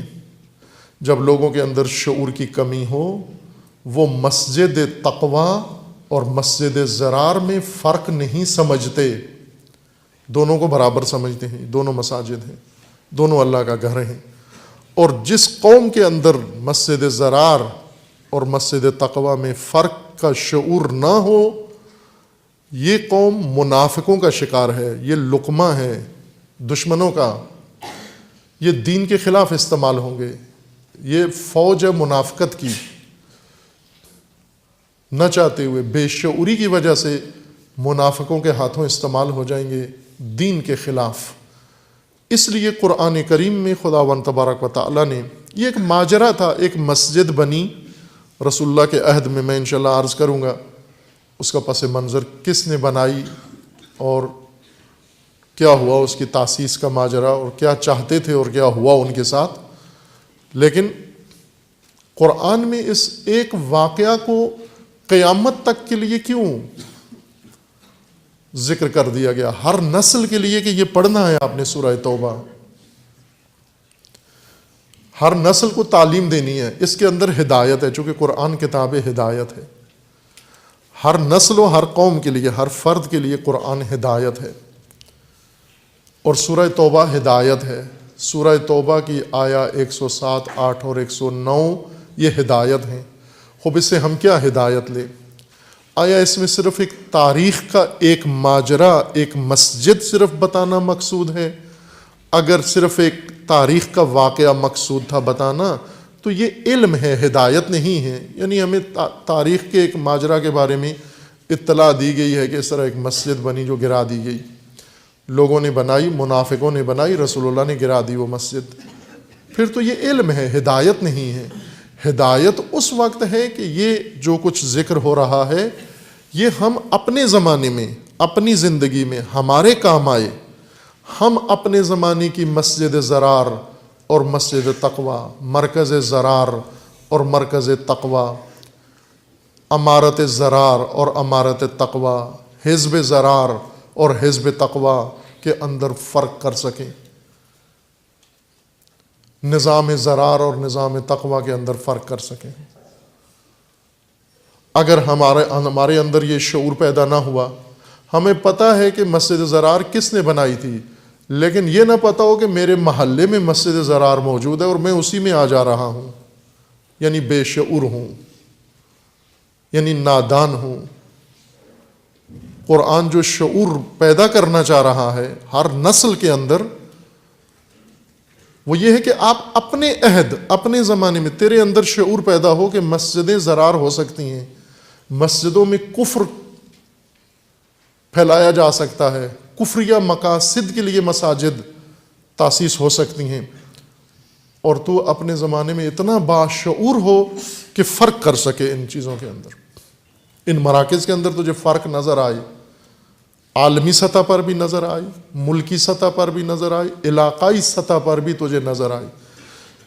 اگر یہ شعور قائم ہوا اور آ جائے ملت کے اندر، پھر اس وقت اسے راہبر اور راہزن میں بھی فرق معلوم ہو جاتا ہے، مسجد و گمراہی کے فاسد مرکز میں بھی فرق نظر آ جاتا ہے، اس کو اس وقت عادل فقی میں اور غیر عادل میں فرق نظر آ جاتا ہے، MI6 کے مجتہد میں اور با تقوی مجتہد میں فرق نظر آ جاتا ہے، اگر یہ شعور الہام قرآن سے لے لے۔ لیکن اگر نہ لے، اسے صرف یہ معلوم ہے کہ رسول اللہ کے زمانے میں ایک مسجد زرار تھی، فلاں شخص نے بنائی تھی، لیکن اپنے زمانے میں اسے یہ سارے سلسلے معلوم نہ ہو، بلکہ یا سب کا مخالف ہو جائے یا سب کا حامی ہو جائے یا سب کو ایک جیسا سمجھنا شروع کر دے، یا کم از کم زرار میں جائے اور با تقوی کا مخالف ہو جائے، یہ بے شعوری ہے۔ اور مساجد زرار اور مراکز زرار بے شعوری کے بھروسے پر بنتے ہیں۔ اصل پلاٹ جس میں مراکز فساد اور احزاب فاسد اور شخصیات فاسد رشد کرتی ہیں، بنتی ہیں، وہ بے شعوری ہے۔ اس سرزمین کا نام بے شعوری، حماقت و نادانی و نافہمی ہے، اور ہم قریہ قریہ، کوچہ کوچہ دیکھ رہے ہیں۔ آج میں نے اشارہ کیا تھا کہ زیادہ یہ عنصر مسلمانوں کے اندر تفرقے کا، مومنین کے اندر تفرقے کا یہ باعث بن رہا ہے۔ اس مطلب کو انشاءاللہ آئندہ کھولیں گے، بیان کریں گے۔ خداوند تبارک و تعالی ہم سب کو بصیرت و شعور عطا فرمائے۔ تاکہ ہم مساجد تقوی و مراکز تغوی میں فرق کر سکیں، مساجد تقوی مراکز تقوی کو آباد کر سکیں، اور مراکز تغوی و فساد سے دوری اختیار کر سکیں، بلکہ انہیں منہدم کر سکیں انشاءاللہ۔ مناسبات ہفتہ میں سب سے اہم مناسبت ظاہراً آج ہی ہے، 8 ربیع الثانی۔ آج 8 ہے، 7 ہے، بھلے چونکہ تقویم میں فرق ہے تھوڑا۔ 8 ربیع الثانی ولادت با سعادت حضرت امام حسن عسکری علیہ الصلاۃ والسلام۔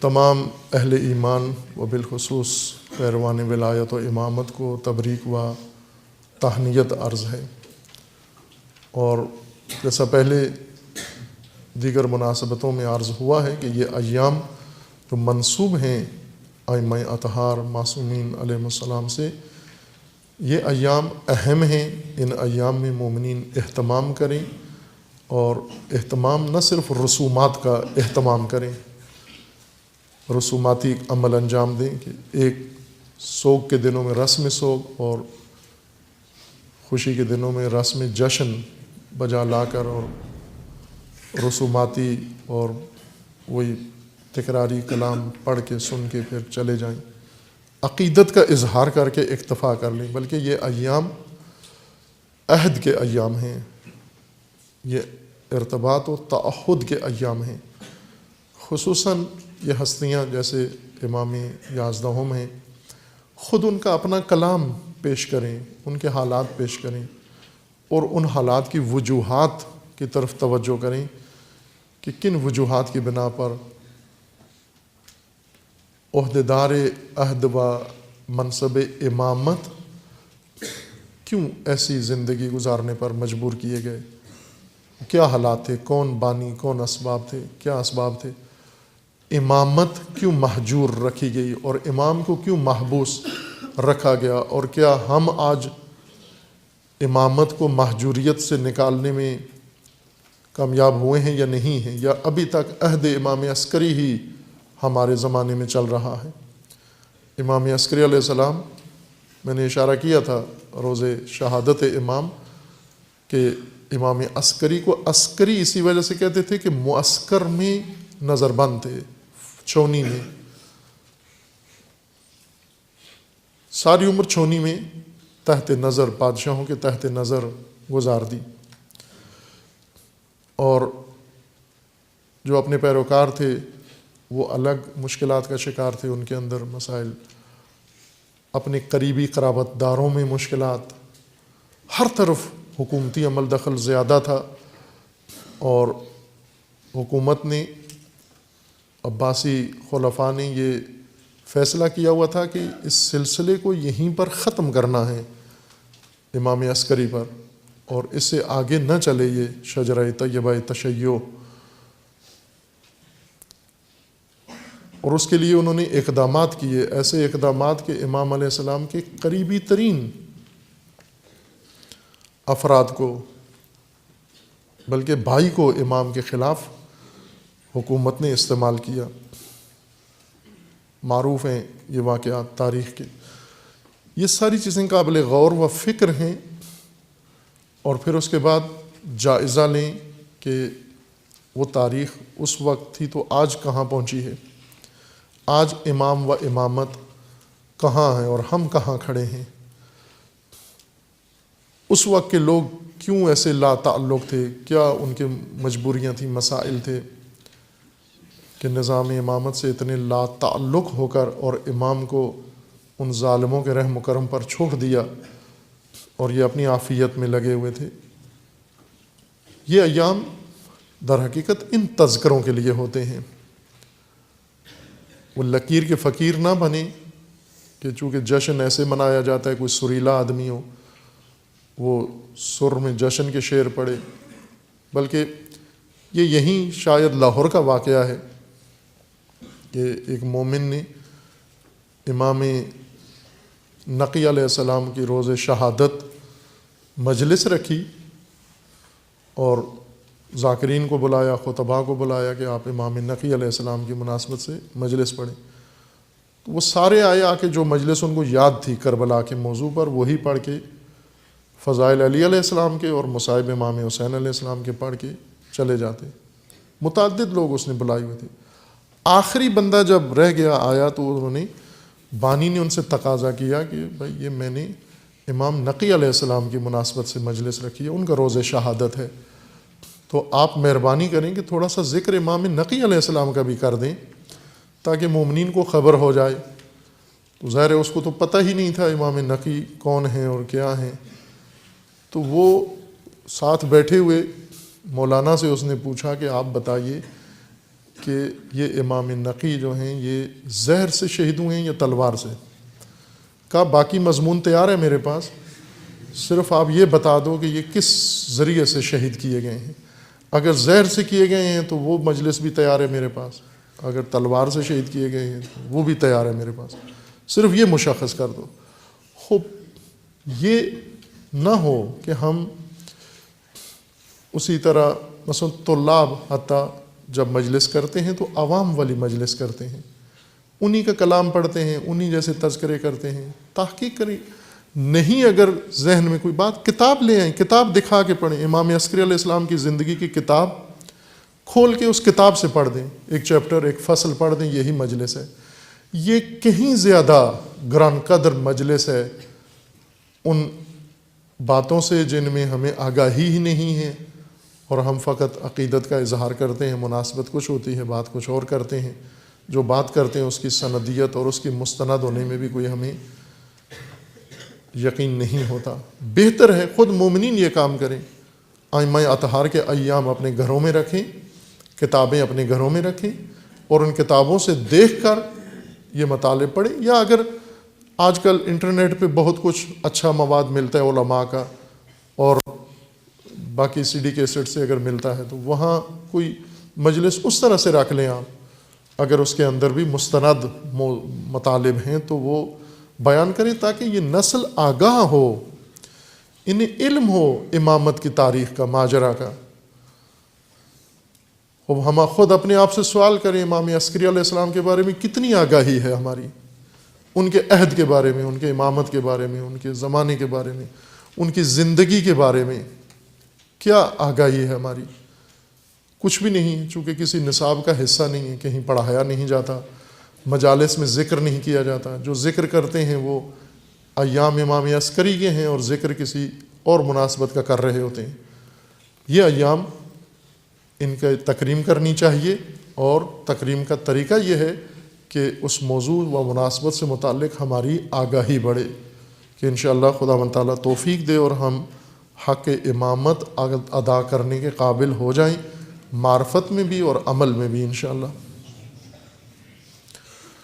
مناسبت دیگر جو ظاہراً گزر گئی ہے، یا آج شہادت شہید نمر رضوان اللہ تعالی علیہ، بھلے پچھلے تاریخ کو گزر گئی. یہ شہید بزرگوار جنہیں یہ جلاد خاندان نے اور اس صفاق خاندان نے بے دردی سے شہید کیا ہے، شہید باقر نمر، ان کی 1 سال شہادت کو گزر گیا ہے، اور ان کی برسی کے ایام ہیں جو مختلف ممالک میں اور مختلف مقامات پر انہیں منایا گیا ہے. ہم تعزیت تسلیت ان کے خاندان کو اور تمام امت اسلامیہ کو عرض کرتے ہیں، اس آرزو و دعا کے ساتھ کہ انشاءاللہ یہ جلاد خاندان اسی شہید عزیز کے خون کے صدقے میں انشاءاللہ یہ نابود ہو اور اس کے ظلم و ستم سے دنیا نجات پائے. یہ ظلم و جنایت جو انہوں نے انجام دی، نہ ان کی پہلی جنایت ہے اور نہ آخری ہے، بلکہ یہ جنایت کار خاندان 1 صدی سے مسلسل ظلم و ستم اور خصوصاً مسلمانوں پر کر رہا ہے. اس نے غیر مسلم آج تک کسی کو نہیں چھیڑا، صرف مسلمانوں کے اوپر کبھی سنی مسلمانوں کے اوپر ظلم اور کبھی شیعہ مسلمانوں کے اوپر. اب تاریخ اگر پڑھیں تو اس نے سنی مسلمان زیادہ قتل کیے ہیں شیعہ مسلمانوں کی نسبت.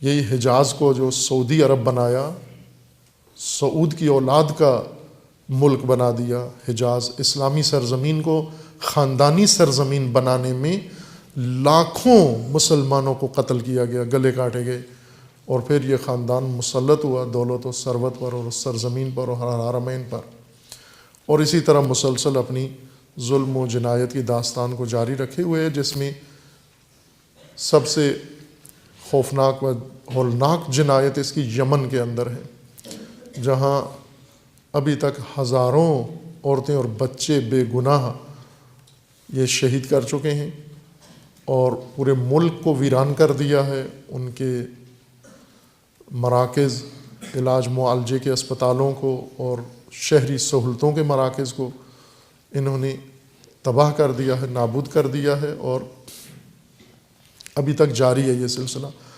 اور اس میں ساتھ بھی ان کو دیا جا رہا ہے، ابھی تک جاری ہے. کسی نے مذمت تک نہیں کی بلکہ ساتھ دے رہے ہیں.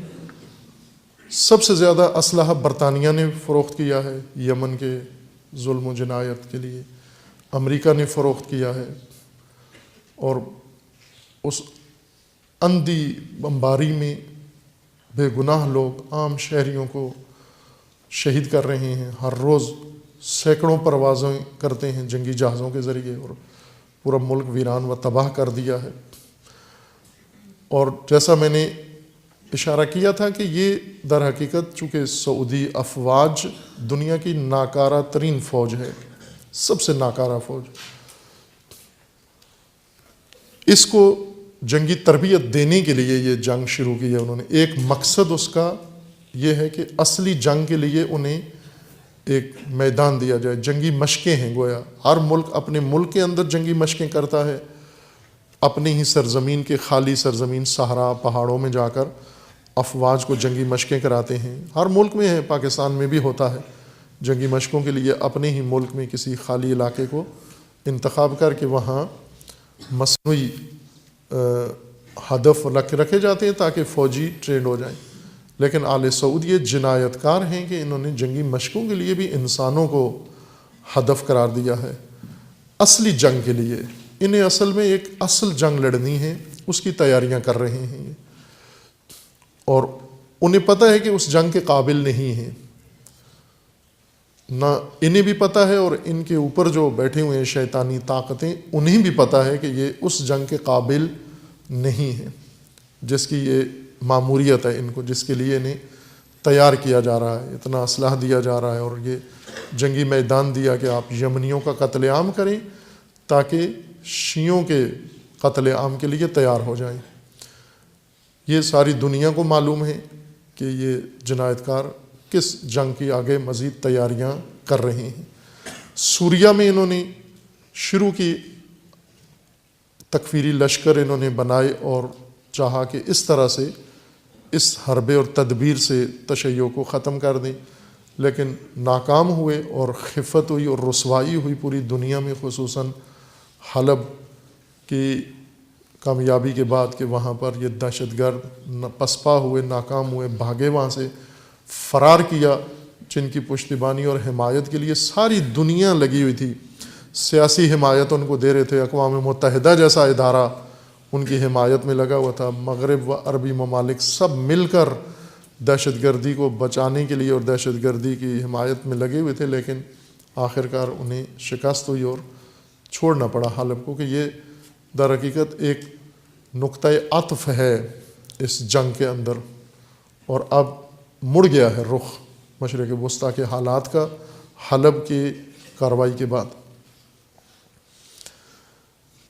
انہوں نے اب یہ تیاری کی ہوئی ہے کہ تمام اسلامی ممالک کی افواج، 34 ملکوں کی افواج جمع کر کے فوج بنائیں، سعودی شہزادے کے ولی عہد کی سربراہی میں، اور ان کی جنگی مشقیں کریں مختلف ممالک میں اور سعودی عرب کے اندر، اور ایک بڑی فوج بنا کر چونکہ پہلے دہشت گرد گروہ بنائے، پھر دہشت گرد لشکر بنائے، ان سے یہ کامیابی حاصل نہیں ہوئی، اب آخری قدم اٹھانے کے لیے یہ تیار ہیں کہ باقاعدہ طور پر رسمی افواج تمام اسلامی ممالک کی کرائے پہ لے کر، کرائے پہ، چونکہ بہت سارے ممالک ہیں جو کرائے پہ کرتے ہیں یہ کام، جس طرح کرائے کے قاتل ہوتے ہیں، کرائے کے چور ہوتے ہیں، کرائے کے شرپسند ہوتے ہیں، انہیں کرایہ دے کر سب کچھ ان سے کروا سکتے ہیں، یہ بھی کرائے کے لوگوں سے یہ کام کروائیں، اور کرایہ انہوں نے اکٹھا کرنا شروع کر دیا ہے۔ ابھی عالمی اداروں سے انہوں نے کھربوں ڈالر قرض لیا ہے، سعودی عرب نے، وہ ملک جو ساری دنیا کو قرض دیتا تھا، ابھی کھربوں ڈالر انہوں نے خود قرض لیا ہے اس ماجرا جوئی کے لیے اور اس مہم جوئی کے لیے، تاکہ اپنی فوج کو یمن میں ٹرینڈ کریں، کہ ابھی تک اس ٹریننگ کے لیے خود یہ فوج تیار نہیں ہے۔ یمن میں جنگ لڑنے کے تو سوچ بھی نہیں سکتے، یمن کے 100 کلومیٹر بارڈر کے قریب قریب بھی ان کی فوج جانے کے لیے تیار نہیں ہے۔ گاڑیاں یا توڑ کے ٹکرا کے بھاگ آتے ہیں، یا سالم گاڑیاں چھوڑ کے وہاں سے بھاگ آتے ہیں، یہ سارا وہ یمنیوں کے ہاتھ لگ جاتا ہے۔ اس لیے انہوں نے کرائے کی فوج سے یہ سارا کام لینا شروع کر دیا ہے، اور مدت تک اس کو انہوں نے پلاننگ میں رکھا، اور اب عملی کرنے اس کو جا رہے ہیں۔ ظاہر ہے بظاہر اس کا نام رکھا ہے کہ دہشت گردی کے خلاف، دہشت گردی پروان چڑھانے والا ملک، دہشت گردی کی بنیاد ڈالنے والا خاندان، دہشت گردی کے خلاف افواج کرائے پہ لے کے، تو معلوم ہے انہوں نے اعلان بھی کیا ہے کہ دہشت گرد کون ہیں، اس نے حزب اللہ کو کہا ہے دہشت گرد، حزب اللہ دہشت گرد ہے، اور انصار یمن میں انصار حزب اللہ یہ دہشت گرد ہیں، ایران دہشت گردی کی حمایت کرتا ہے، پناہ گاہ ہے، بس یہ دہشت گرد ہیں، یعنی شیعہ، تو اس کے لیے یہ افواج تیار کر رہے ہیں۔ لیکن یہ خام خیالی ہے ان کی، یہ ایک نادانی و حماقت ہے کہ پیسے کے گھمنڈ میں اور ڈالروں کے چکر میں گمان یہ کر رہے ہیں کہ یہ زمانہ گویا وہ چنگیز خان کا زمانہ ہے یا اسکندر کا زمانہ ہے، کہ فوجیں کرائے پہ لے کے چڑھائی کر کے اور ممالک کو تسخیر کر لیں گے۔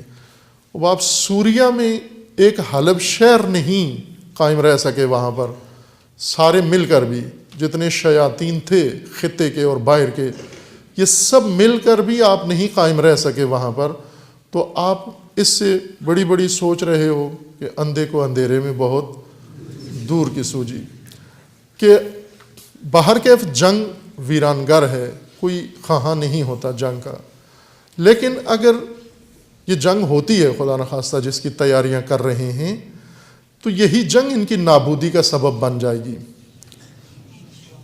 یہ قدم اگر یہ اٹھاتے ہیں تو یہی جنگ ان کی نابودی کا سبب بن جائے گی، چونکہ کرائے کے فوجی کبھی بھی کرائے پہ اتنا نہیں لڑتے کہ اپنے بچوں کو یتیم کر دیں، وہ کرائے کے لیے ہی لڑتے ہیں۔ جب تک زندہ ہیں کرایہ ان کے کام آتا ہے، مرنے کے بعد کرایہ کام نہیں آتا، اس لیے ان پر یہ بھروسہ نہیں کر سکتے اگرچہ کتنے ہی ماہر کیوں نہ ہوں۔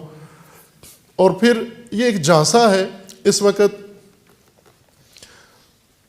سب سے عرب ممالک میں سب سے زیادہ تلخ کشیدہ حالات تعلقات سعودی عرب اور مصر کے ہیں۔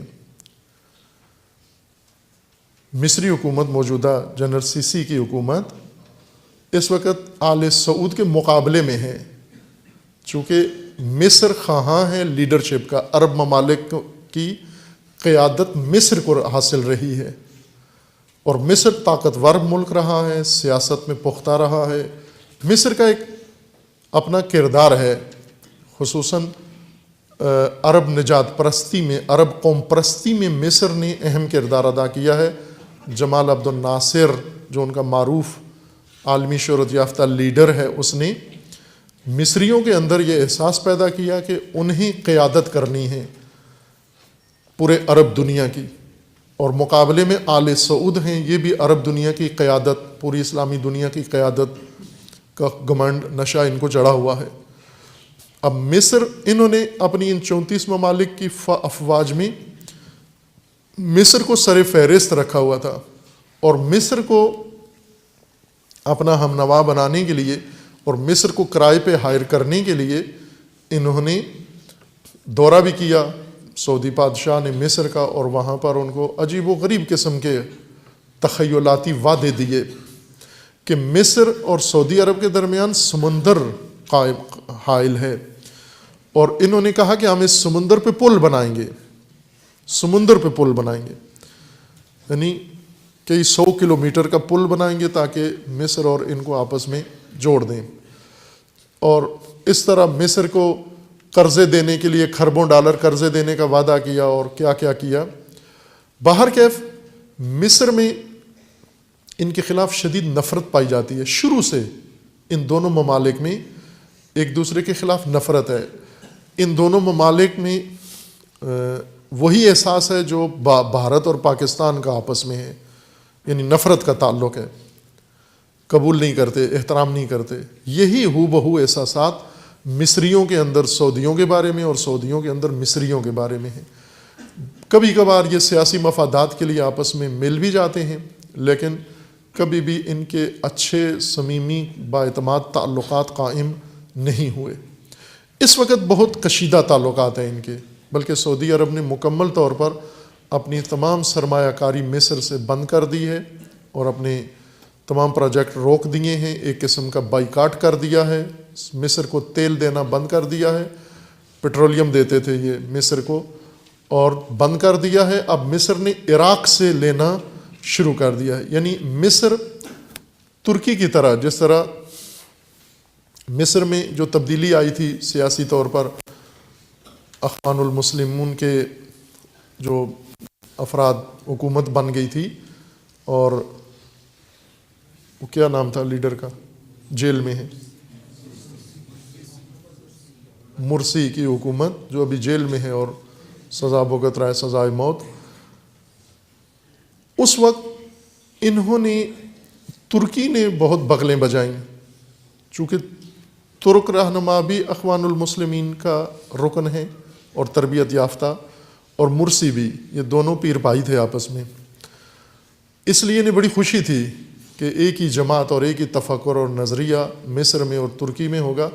ترکی نے بھرپور مدد بھی کی، حمایت بھی کی، اور ابھی ترکی اور مصر کے تعلقات اسی وجہ سے کشیدہ ہیں کہ بعد میں جو فوجی دوبارہ واپس آ گئے اور ایک انتخابات کے ذریعے سے جنرل سیسی صدر بن گیا، تو اس نے ترکی سے بھی تعلقات اپنے کشیدہ کیے ہوئے ہیں، اور سعودی عرب کے ساتھ بھی۔ ترکی اور سعودی عرب بھی آپس میں اس طرح سے اب وہ پہلے والا اعتماد کا سلسلہ ان میں قائم نہیں ہے، چونکہ تینوں لیڈر ہیں، تینوں چاہتے ہیں کہ اپنی حیثیت سیاسی اس معرکے میں مشرق وسطیٰ آشفتہ ہے، ناپائیدار ہے، اور جنگ عظیم کے بعد جو مشرق وسطیٰ نقشہ بنایا گیا تھا وہ تبدیل ہو رہا ہے، اور تبدیلی میں ہر فریق چاہتا ہے کہ اس تبدیلی میں میرا حصہ زیادہ سے زیادہ ہو اور میرا کردار دوسرے سے بڑھ کر ہو۔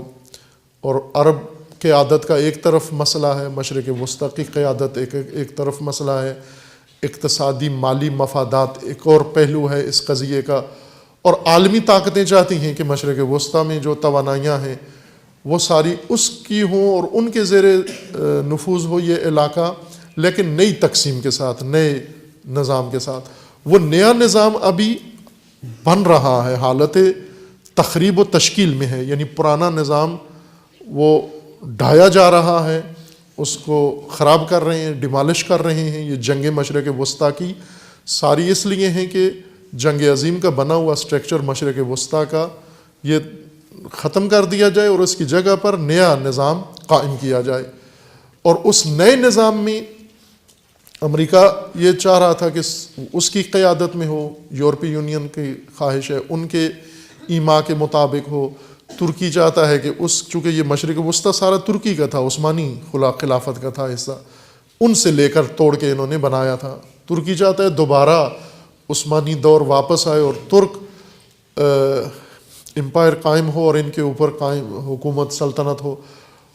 مصر چاہتا ہے اپنی عرب قیادت کو جیسے جمال عبد الناصر کے زمانہ میں تھی اس کو حاصل ہو جائے۔ آل سعود کو جنون چڑھا ہوا ہے کہ یہ لیڈر ہیں پورے عالم اسلام کے اور عرب دنیا کے، یہ مدعی ہیں اصلی مشرق وسطیٰ کے، اور ان کے درمیان گھمسان ہے اس وقت، اور شدید جنگ ہے، سیاسی اقتصادی مفادات کی جنگ، اور حتیٰ میدانی جنگ، باقاعدہ جنگ ان کے درمیان ہے۔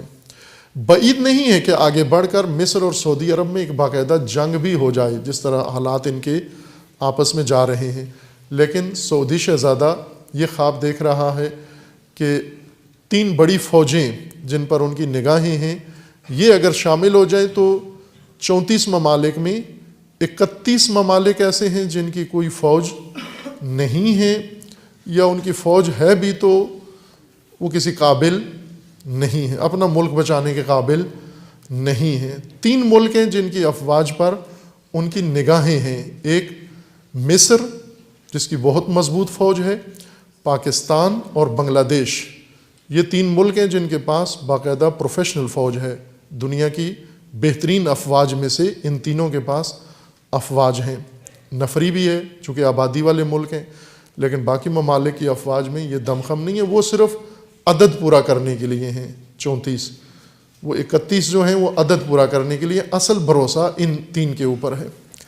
خوب ان 3 میں بنگلہ دیش نے، کیونکہ بنگلہ دیش ایک مفاد پرست ملک ہے، اقتصادی مفادات کے لیے وہ سیاسی اقدام نہیں کرتا، دنیا کے بحرانوں میں شریک نہیں ہوتا، اپنے ملک کی اقتصادی ترقی پر اس کا زور ہے اور کامیاب بھی ہے۔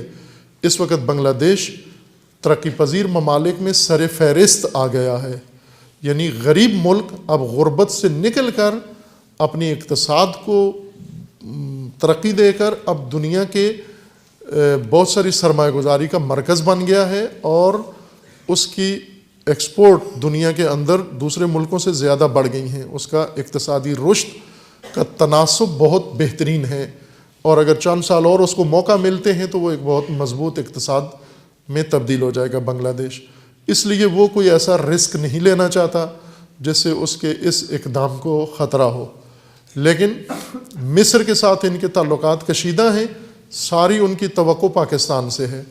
پاکستان کے لیے ایک نامناسب خبر یہ آئی ہے کہ جو ابھی میڈیا کے اندر گردش کر رہی ہے کہ پاکستانی فوج کے سابقہ سربراہ جو ریٹائرڈ ہوئے ہیں وہ انہوں نے ہائر کر لیے ہیں اسی عالمی فوج کے لیے، 34 ممالک کی فوج کے لیے، اور وہ اب اس کی قیادت سنبھالیں گے۔ باقاعدہ اعلان نہیں ہوا لیکن خبروں میں یہ بات گردش کر رہی ہے، جو باہر کے اس پر کیا اثر ہوگا، وہ فوج کیا کرے گی ان کی سربراہی میں، وہ تو معلوم ہے کہ جیسا حلب میں معلوم ہو گیا اور باقی جگہوں پر بھی معلوم ہے کہ یہ کیا کر سکیں گے۔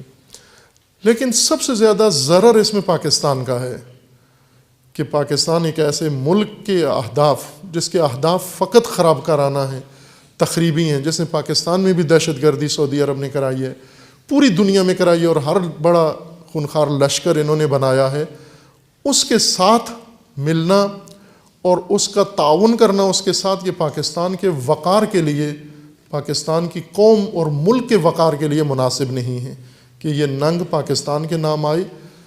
پاکستان کی خاطر کسی پاکستانی کو نہیں کرنا چاہیے یہ اقدام کہ ان کے ننگین شرمناک کاموں میں پاکستان کسی سطح پر بھی داخل نہ ہو، انوالو نہ ہو۔ یہ خدا کرے جھوٹ ہو جو کچھ خبروں میں نشر ہو رہا ہے، اور عملاً ایسے نہ ہو، چونکہ یہ کسی لحاظ سے بھی پاکستان کے نفع میں نہیں ہے کہ اگر پاکستانی آل سعود کے الاکار بن کر چڑھائی کرتے ہیں، چونکہ آل سعود نے دہشت گردی کے خلاف یہ لشکر بنایا ہے، یہ فوج، اور دہشت گرد بھی اس نے مشخص کر دیے ہیں، کون ہیں؟ حزب اللہ ہے، ایران ہے، اور یمن میں انصار ہیں، حوثی ہیں، عراق میں شیعہ ہیں، یہ اس کے دہشت گرد ہیں، یعنی جہاں بھی شیعہ دنیا میں پایا جاتا ہے وہ دہشت گرد ہے، اور یہ 34 ممالک ان کی طرف جائیں گے تو ظاہر ہے یہ پاکستان کے لیے مناسب نہیں ہے۔ پاکستان اپنے آپ کو اس خاندان کے ساتھ نہ جوڑے اور ان کے اس حرکتوں میں شامل نہ ہو، یہ کسی لحاظ سے بھی پاکستانی قوم ملک کے شایان نشان نہیں ہے کہ یہ کردار پاکستان کو دیا جائے۔ جس طرح مصر اپنی مفادات کی خاطر، پاکستان خود کیوں قیادت کا مدعی نہیں بنتا؟ پاکستان تو زیادہ تمام اسلامی ممالک میں سے اس وقت عسکری لحاظ سے پاکستان طاقتور ہے چونکہ ایٹمی طاقت ہے، تنہا اسلامی ملک ہے جو ایٹمی طاقت ہے، تو حق تو اس کا بنتا ہے کہ یہ قیادت کرے۔ یہ اعلی کار کیوں بنتا ہے؟ یہ کرائے پہ ان کے ساتھ کیوں جاتے ہیں؟ یہ خود مدعی ہوں کہ ہم ہیں قائد، ہماری فوج میں ہو تم، ہماری پرچم کے نیچے ہو، ہماری کمان میں ہو تم سارے، چونکہ ایٹمی طاقت ہم ہیں۔ جو ایٹمی امریکہ کیوں ساری دنیا کا فن خان بنا ہوا ہے؟ چونکہ ایٹمی طاقت ہے۔ روس کی کیوں بات چلتی ہے ساری دنیا میں؟ چونکہ ایٹمی طاقت ہے۔ چائنا کیوں اپنی بات منواتا ہے؟ چونکہ ایٹمی طاقت ہے۔ خوب ہم بھی ایٹمی طاقت ہے۔ اگر ایٹمی طاقت ہونے سے عالمی طاقت بن سکتے ہو تو بنو، یہ تو ہتھیار پاکستان کے پاس ہے۔ پاکستان خود مدعی بن جائے کہ قائد ہم ہیں اسلامی دنیا کے، اور ساری اسلامی دنیا ہماری تابعداری کرے، ہمارے پیچھے چلے، ہم فیصلے کریں۔ اگر بہت شوق ہے تو خود پرچم قیادت کا اٹھا لیں دوسروں کے اعلی کار بننے کے بجائے، اور وہ آپ کو جس سمت میں لگائیں گے وہ بھی ہدف ان کا معلوم ہے کہ وہ تشیع کی طرف ان کا اور کوئی ہم و غم نہیں ہے۔ کھربوں ڈالر قرضہ انہوں نے عالمی طاقتوں سے لے کر یہ فوج بنانا، اور اس کے لیے ظاہر سی بات ہے کہ 31 ممالک کی فوج ہی نہیں ہے، اس میں ایسے ممالک ہیں، مائکرو ممالک ان کو کہتے ہیں، مائکرو کنٹری ان کو کہتے ہیں جن کو مائکروسکوپ سے ڈھونڈنے سے ملتے ہیں، وہ ٹیلیسکوپ سے بھی نظر نہیں آتے، معمولی آنکھ سے نظر نہیں آتے، مائکروسکوپ سے نظر آتے ہیں۔ وہ سارے شامل ہیں 34 ممالک میں، ان کے برابر پاکستان بھی ہو تو یہ تو خود پاکستان کے شرف کے لیے مناسب نہیں ہے یہ کام۔ اور خود پاکستان ظاہر ہے جن ممالک میں آل سعود مداخلت کریں گے پاکستان کا نام بھی آئے گا، وہ ممالک پھر یوں تو نہیں کہ نہیں کریں گے، جوابی کارروائی نہیں کریں گے۔ اگر یہ ادھر ان کے امور میں مداخلت کریں گے دہشت گردی کا لیبل لگا کر تو وہ بھی جوابی کارروائی کریں گے۔ اور پاکستان پہلے ہی ضیاء الحق کی حماقتوں کی وجہ سے بہت بڑا نقصان اٹھا کے اور اپنی مملکت کو بہت زیادہ تباہی تک پہنچا چکا ہے۔ اب وقت آیا ہے ملک کو بچانے کا، ملک کو سنوارنے کا، ملک کو ترقی دینے کا، ملک کو بڑھانے کا۔ یہ ملک ایسی ماجرا جوئی کا متحمل نہیں ہو سکتا، اور جو آل سعود پیسے دیتے ہیں وہ پاکستانی قوم خود کر سکتی ہے۔ اور میں تو پہلے بھی ایک گفتگو میں عرض کیا تھا کہ اتنی مدد پاکستان کے شیعہ بھی کر سکتے ہیں حکومت کی جتنے آل سعود آپ کو دیتے ہیں۔ اگر ہر شیعہ روزانہ 1 روپیہ بھی دے حکومت کو تو آل سعود کی اس ذلت سے کم از کم بچ سکتے ہیں یہ، اور حکومت آمادگی ظاہر کرے، یہ شیعہ کر سکتے ہیں، اپنا ملک خود بنا سکتے ہیں، مدد کر سکتے ہیں، سنوار سکتے ہیں۔ یہ کام نہیں ہے مناسب ہمارے لیے کہ ہمارے ملک کے افراد کسی بھی حیثیت سے، سیاستدان ہوں یا مسلح افواج ہوں یا اور کوئی حیثیت ہو ان کی، ڈپلومیٹ ہوں، وہ ان عالمی بحرانوں میں، جنایتوں میں ان کا نام نہیں آنا چاہیے۔ جیسا اشارہ کیا کہ حلب کی جنگ بہت فیصلہ کن جنگ تھی، اور وہ فیصلہ کن موڑ آیا، اور الحمدللہ جنگ کا پانسا پلٹ گیا ہے۔ اب جو زمام اختیار ہے اب شیطانی طاقتوں کے نہیں ہے کہ وہ فیصلہ کریں، وہ متعین کریں کہ کیا ہونا ہے مشرق وسطیٰ میں، بلکہ اب صورتحال بدل چکی ہے، شرائط کچھ اور رکھتے ہیں۔ بہرکیف یہ ماجرا ابھی جاری ہے، اور اس کے اثرات ابھی پڑنے ہیں، خطے کے اوپر پڑ بھی رہے ہیں، اور جلدی ہی توقع ہے کہ انشاءاللہ سوریہ کے اندر ایک مثبت اب مذاکراتی عمل شروع ہونے کے قریب لگ رہا ہے۔ اگر دوبارہ کوئی بڑی شیطنت نہیں ہوتی تو سوریہ میں اب مذاکراتی عمل کے ذریعے سے ممکن ہے ایک پائیداری وہاں کچھ عرصے کے بعد قائم ہو جائے۔ عراق میں بہت ہی سست کارروائی جاری ہے موصل کی آزادی کے لیے، انتہائی سست رفتاری کے ساتھ، کچھوے کی رفتار سے، اور وہ وجہ پہلے بیان کی ہے کہ کیوں سست رفتاری ہے۔ درحالی کہ اس قسم کے آپریشن یا حملے برکاسا ہونے چاہیے، جیسے حلب میں ہوا۔ سست رفتاری دشمن کے نفع میں ہوتی ہے، لیکن موصل میں پیچیدگی ہے جو حلب میں نہیں تھی۔ وہ پیچیدگی یہ ہے کہ موصل کے کارروائی میں حشد الشعبی سے ڈرتے ہیں سب، کہ حشد الشعبی یعنی عوامی فوج، عوامی فورس جو عراق کی شیعہ آبادی اور کچھ اہل سنت نے مل کر عوامی فورس بنائی ہے، بسیج بنائی ہے، اور اس وجہ سے ان سے خوفزدہ ہیں، چونکہ حشد الشعبی کی کمان یا قیادت وہ سمجھتے ہیں کہ ولی فقیہ کے اختیار میں ہے یا ایران کے اختیار میں ہے، اور ایرانی جرنیل یا کمانڈر اس کے اوپر ہو، اور اس میں صداقت بھی ہے، یہ کوئی جھوٹ نہیں ہے، نہ وہ چھپاتے ہیں، ایسا ہی ہے ان کا اثر رسوخ، شاید بنانے والے بھی یہی ہیں، بلکہ یقیناً یہی ہیں، اور ان کے اوپر سرمایہ کاری بھی انہی کی ہے، اور اسی سے وہ ڈرتے ہیں۔ نہ صرف دشمن داعش ڈرتے ہیں، بلکہ سارے فریق ڈرتے ہیں حشد شعبی سے، اور بعض حتیٰ خود شیعہ نام نہاد بھی ایسے ہیں جو یہ کہتے ہیں کہ داعش بہتر ہے ان سے، حشد شعبی سے، یعنی ولایت فقیہ کے تحت جو فورس ہے اس سے داعش بہتر ہے، کہ وہ موصل پہ قابض رہیں بے شک، عراق پر یہ نہ آئیں، یہ بدتر ہیں ہمارے لیے۔ جن کا تعلق امریکہ سے ہے یا جن کا دیگر طاقتوں سے ساتھ گٹھ جوڑ ہے، نام نہاد شیعہ ہیں، وہ اس طرح کی سوچ بھی رکھتے ہیں، اس لیے حشد شعبی کو کھلا میدان نہیں دے رہے، شامل رکھا ہوا ہے ساتھ دباؤ کی وجہ سے، چونکہ اب انہیں حشد شعبی کی اتنی طاقت ہے کہ اب انہیں نہ یہ بالکل لا تعلق رکھ سکتے ہیں، اور دوسری طرف سے انہیں میدان دینے سے بھی ڈرتے ہیں۔ اگر انہیں میدان دے دیں تو موصل حلب سے بھی زیادہ جلدی آزاد ہو سکتا ہے، لیکن یہ وہاں کی موجودہ مقامی جو پیچیدگی حالات کے اندر پیدا ہو گئی ہے اس کا شکار ہے۔ ہماری دعا ہے کہ خداوند تعالیٰ انشاءاللہ ان کو عقل و شعور دے، اور اس صفاق لشکر کو صفائے ہستی سے محو ہونے کے لیے اس فوج کو اور اس فورس کو موقع دیں انشاءاللہ۔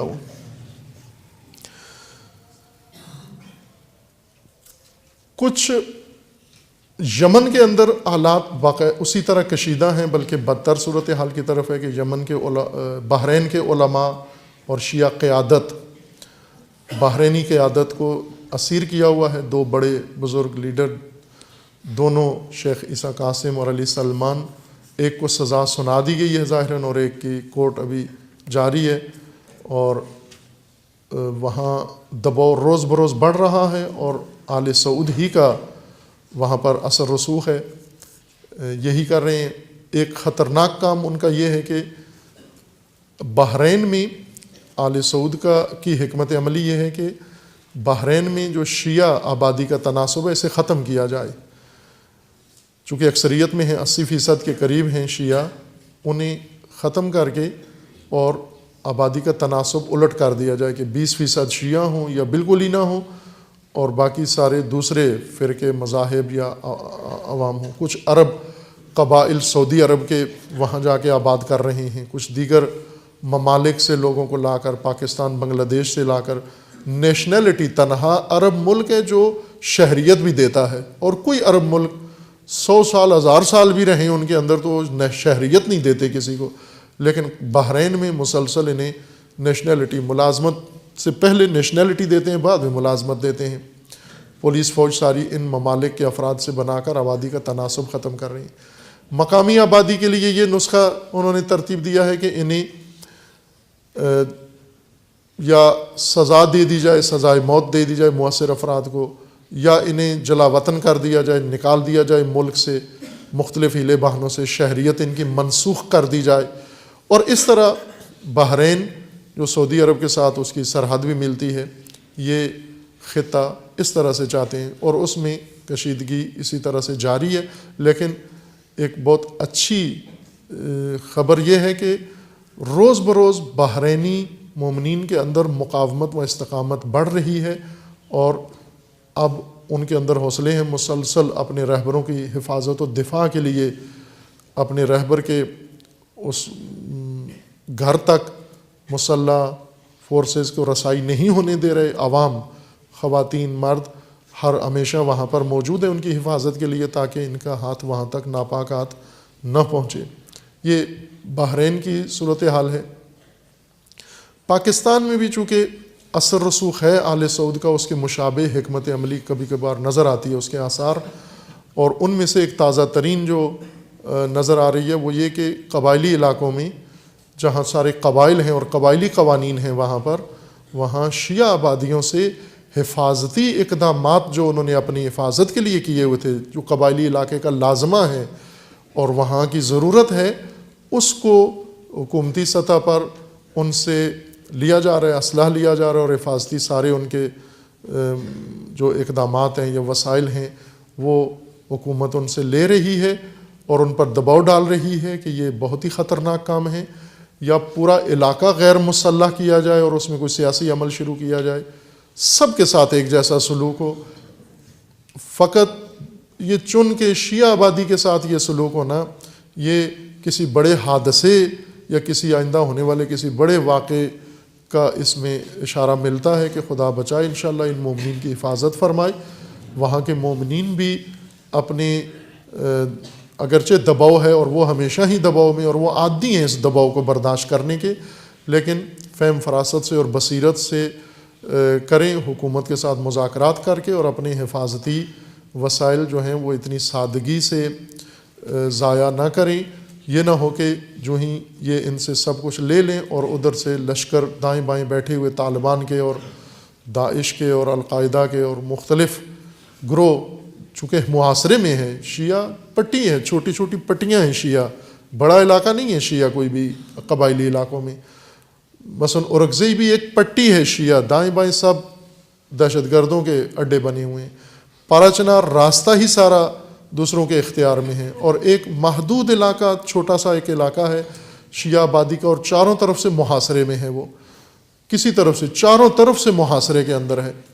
ایسے علاقوں میں زیادہ حق بنتا ہے کہ ان کو حکومت زیادہ ان کو ساتھ تعاون کرے تاکہ یہ اپنی حفاظت کے لیے بہتر اہتمام کریں، انتظام کریں ان کے لیڈرشپ کے ساتھ مل کر، نہ یہ کہ جو انہوں نے خود سے اپنی مدد آپ کے تحت جو کچھ کیا ہوا ہے وہ بھی ان سے لے لیا جائے اور انہیں نہتا کر کے اور دہشت گردوں کے رحم و کرم پر چھوڑ دیا جائے۔ یہ نامناسب اقدام ہوگا۔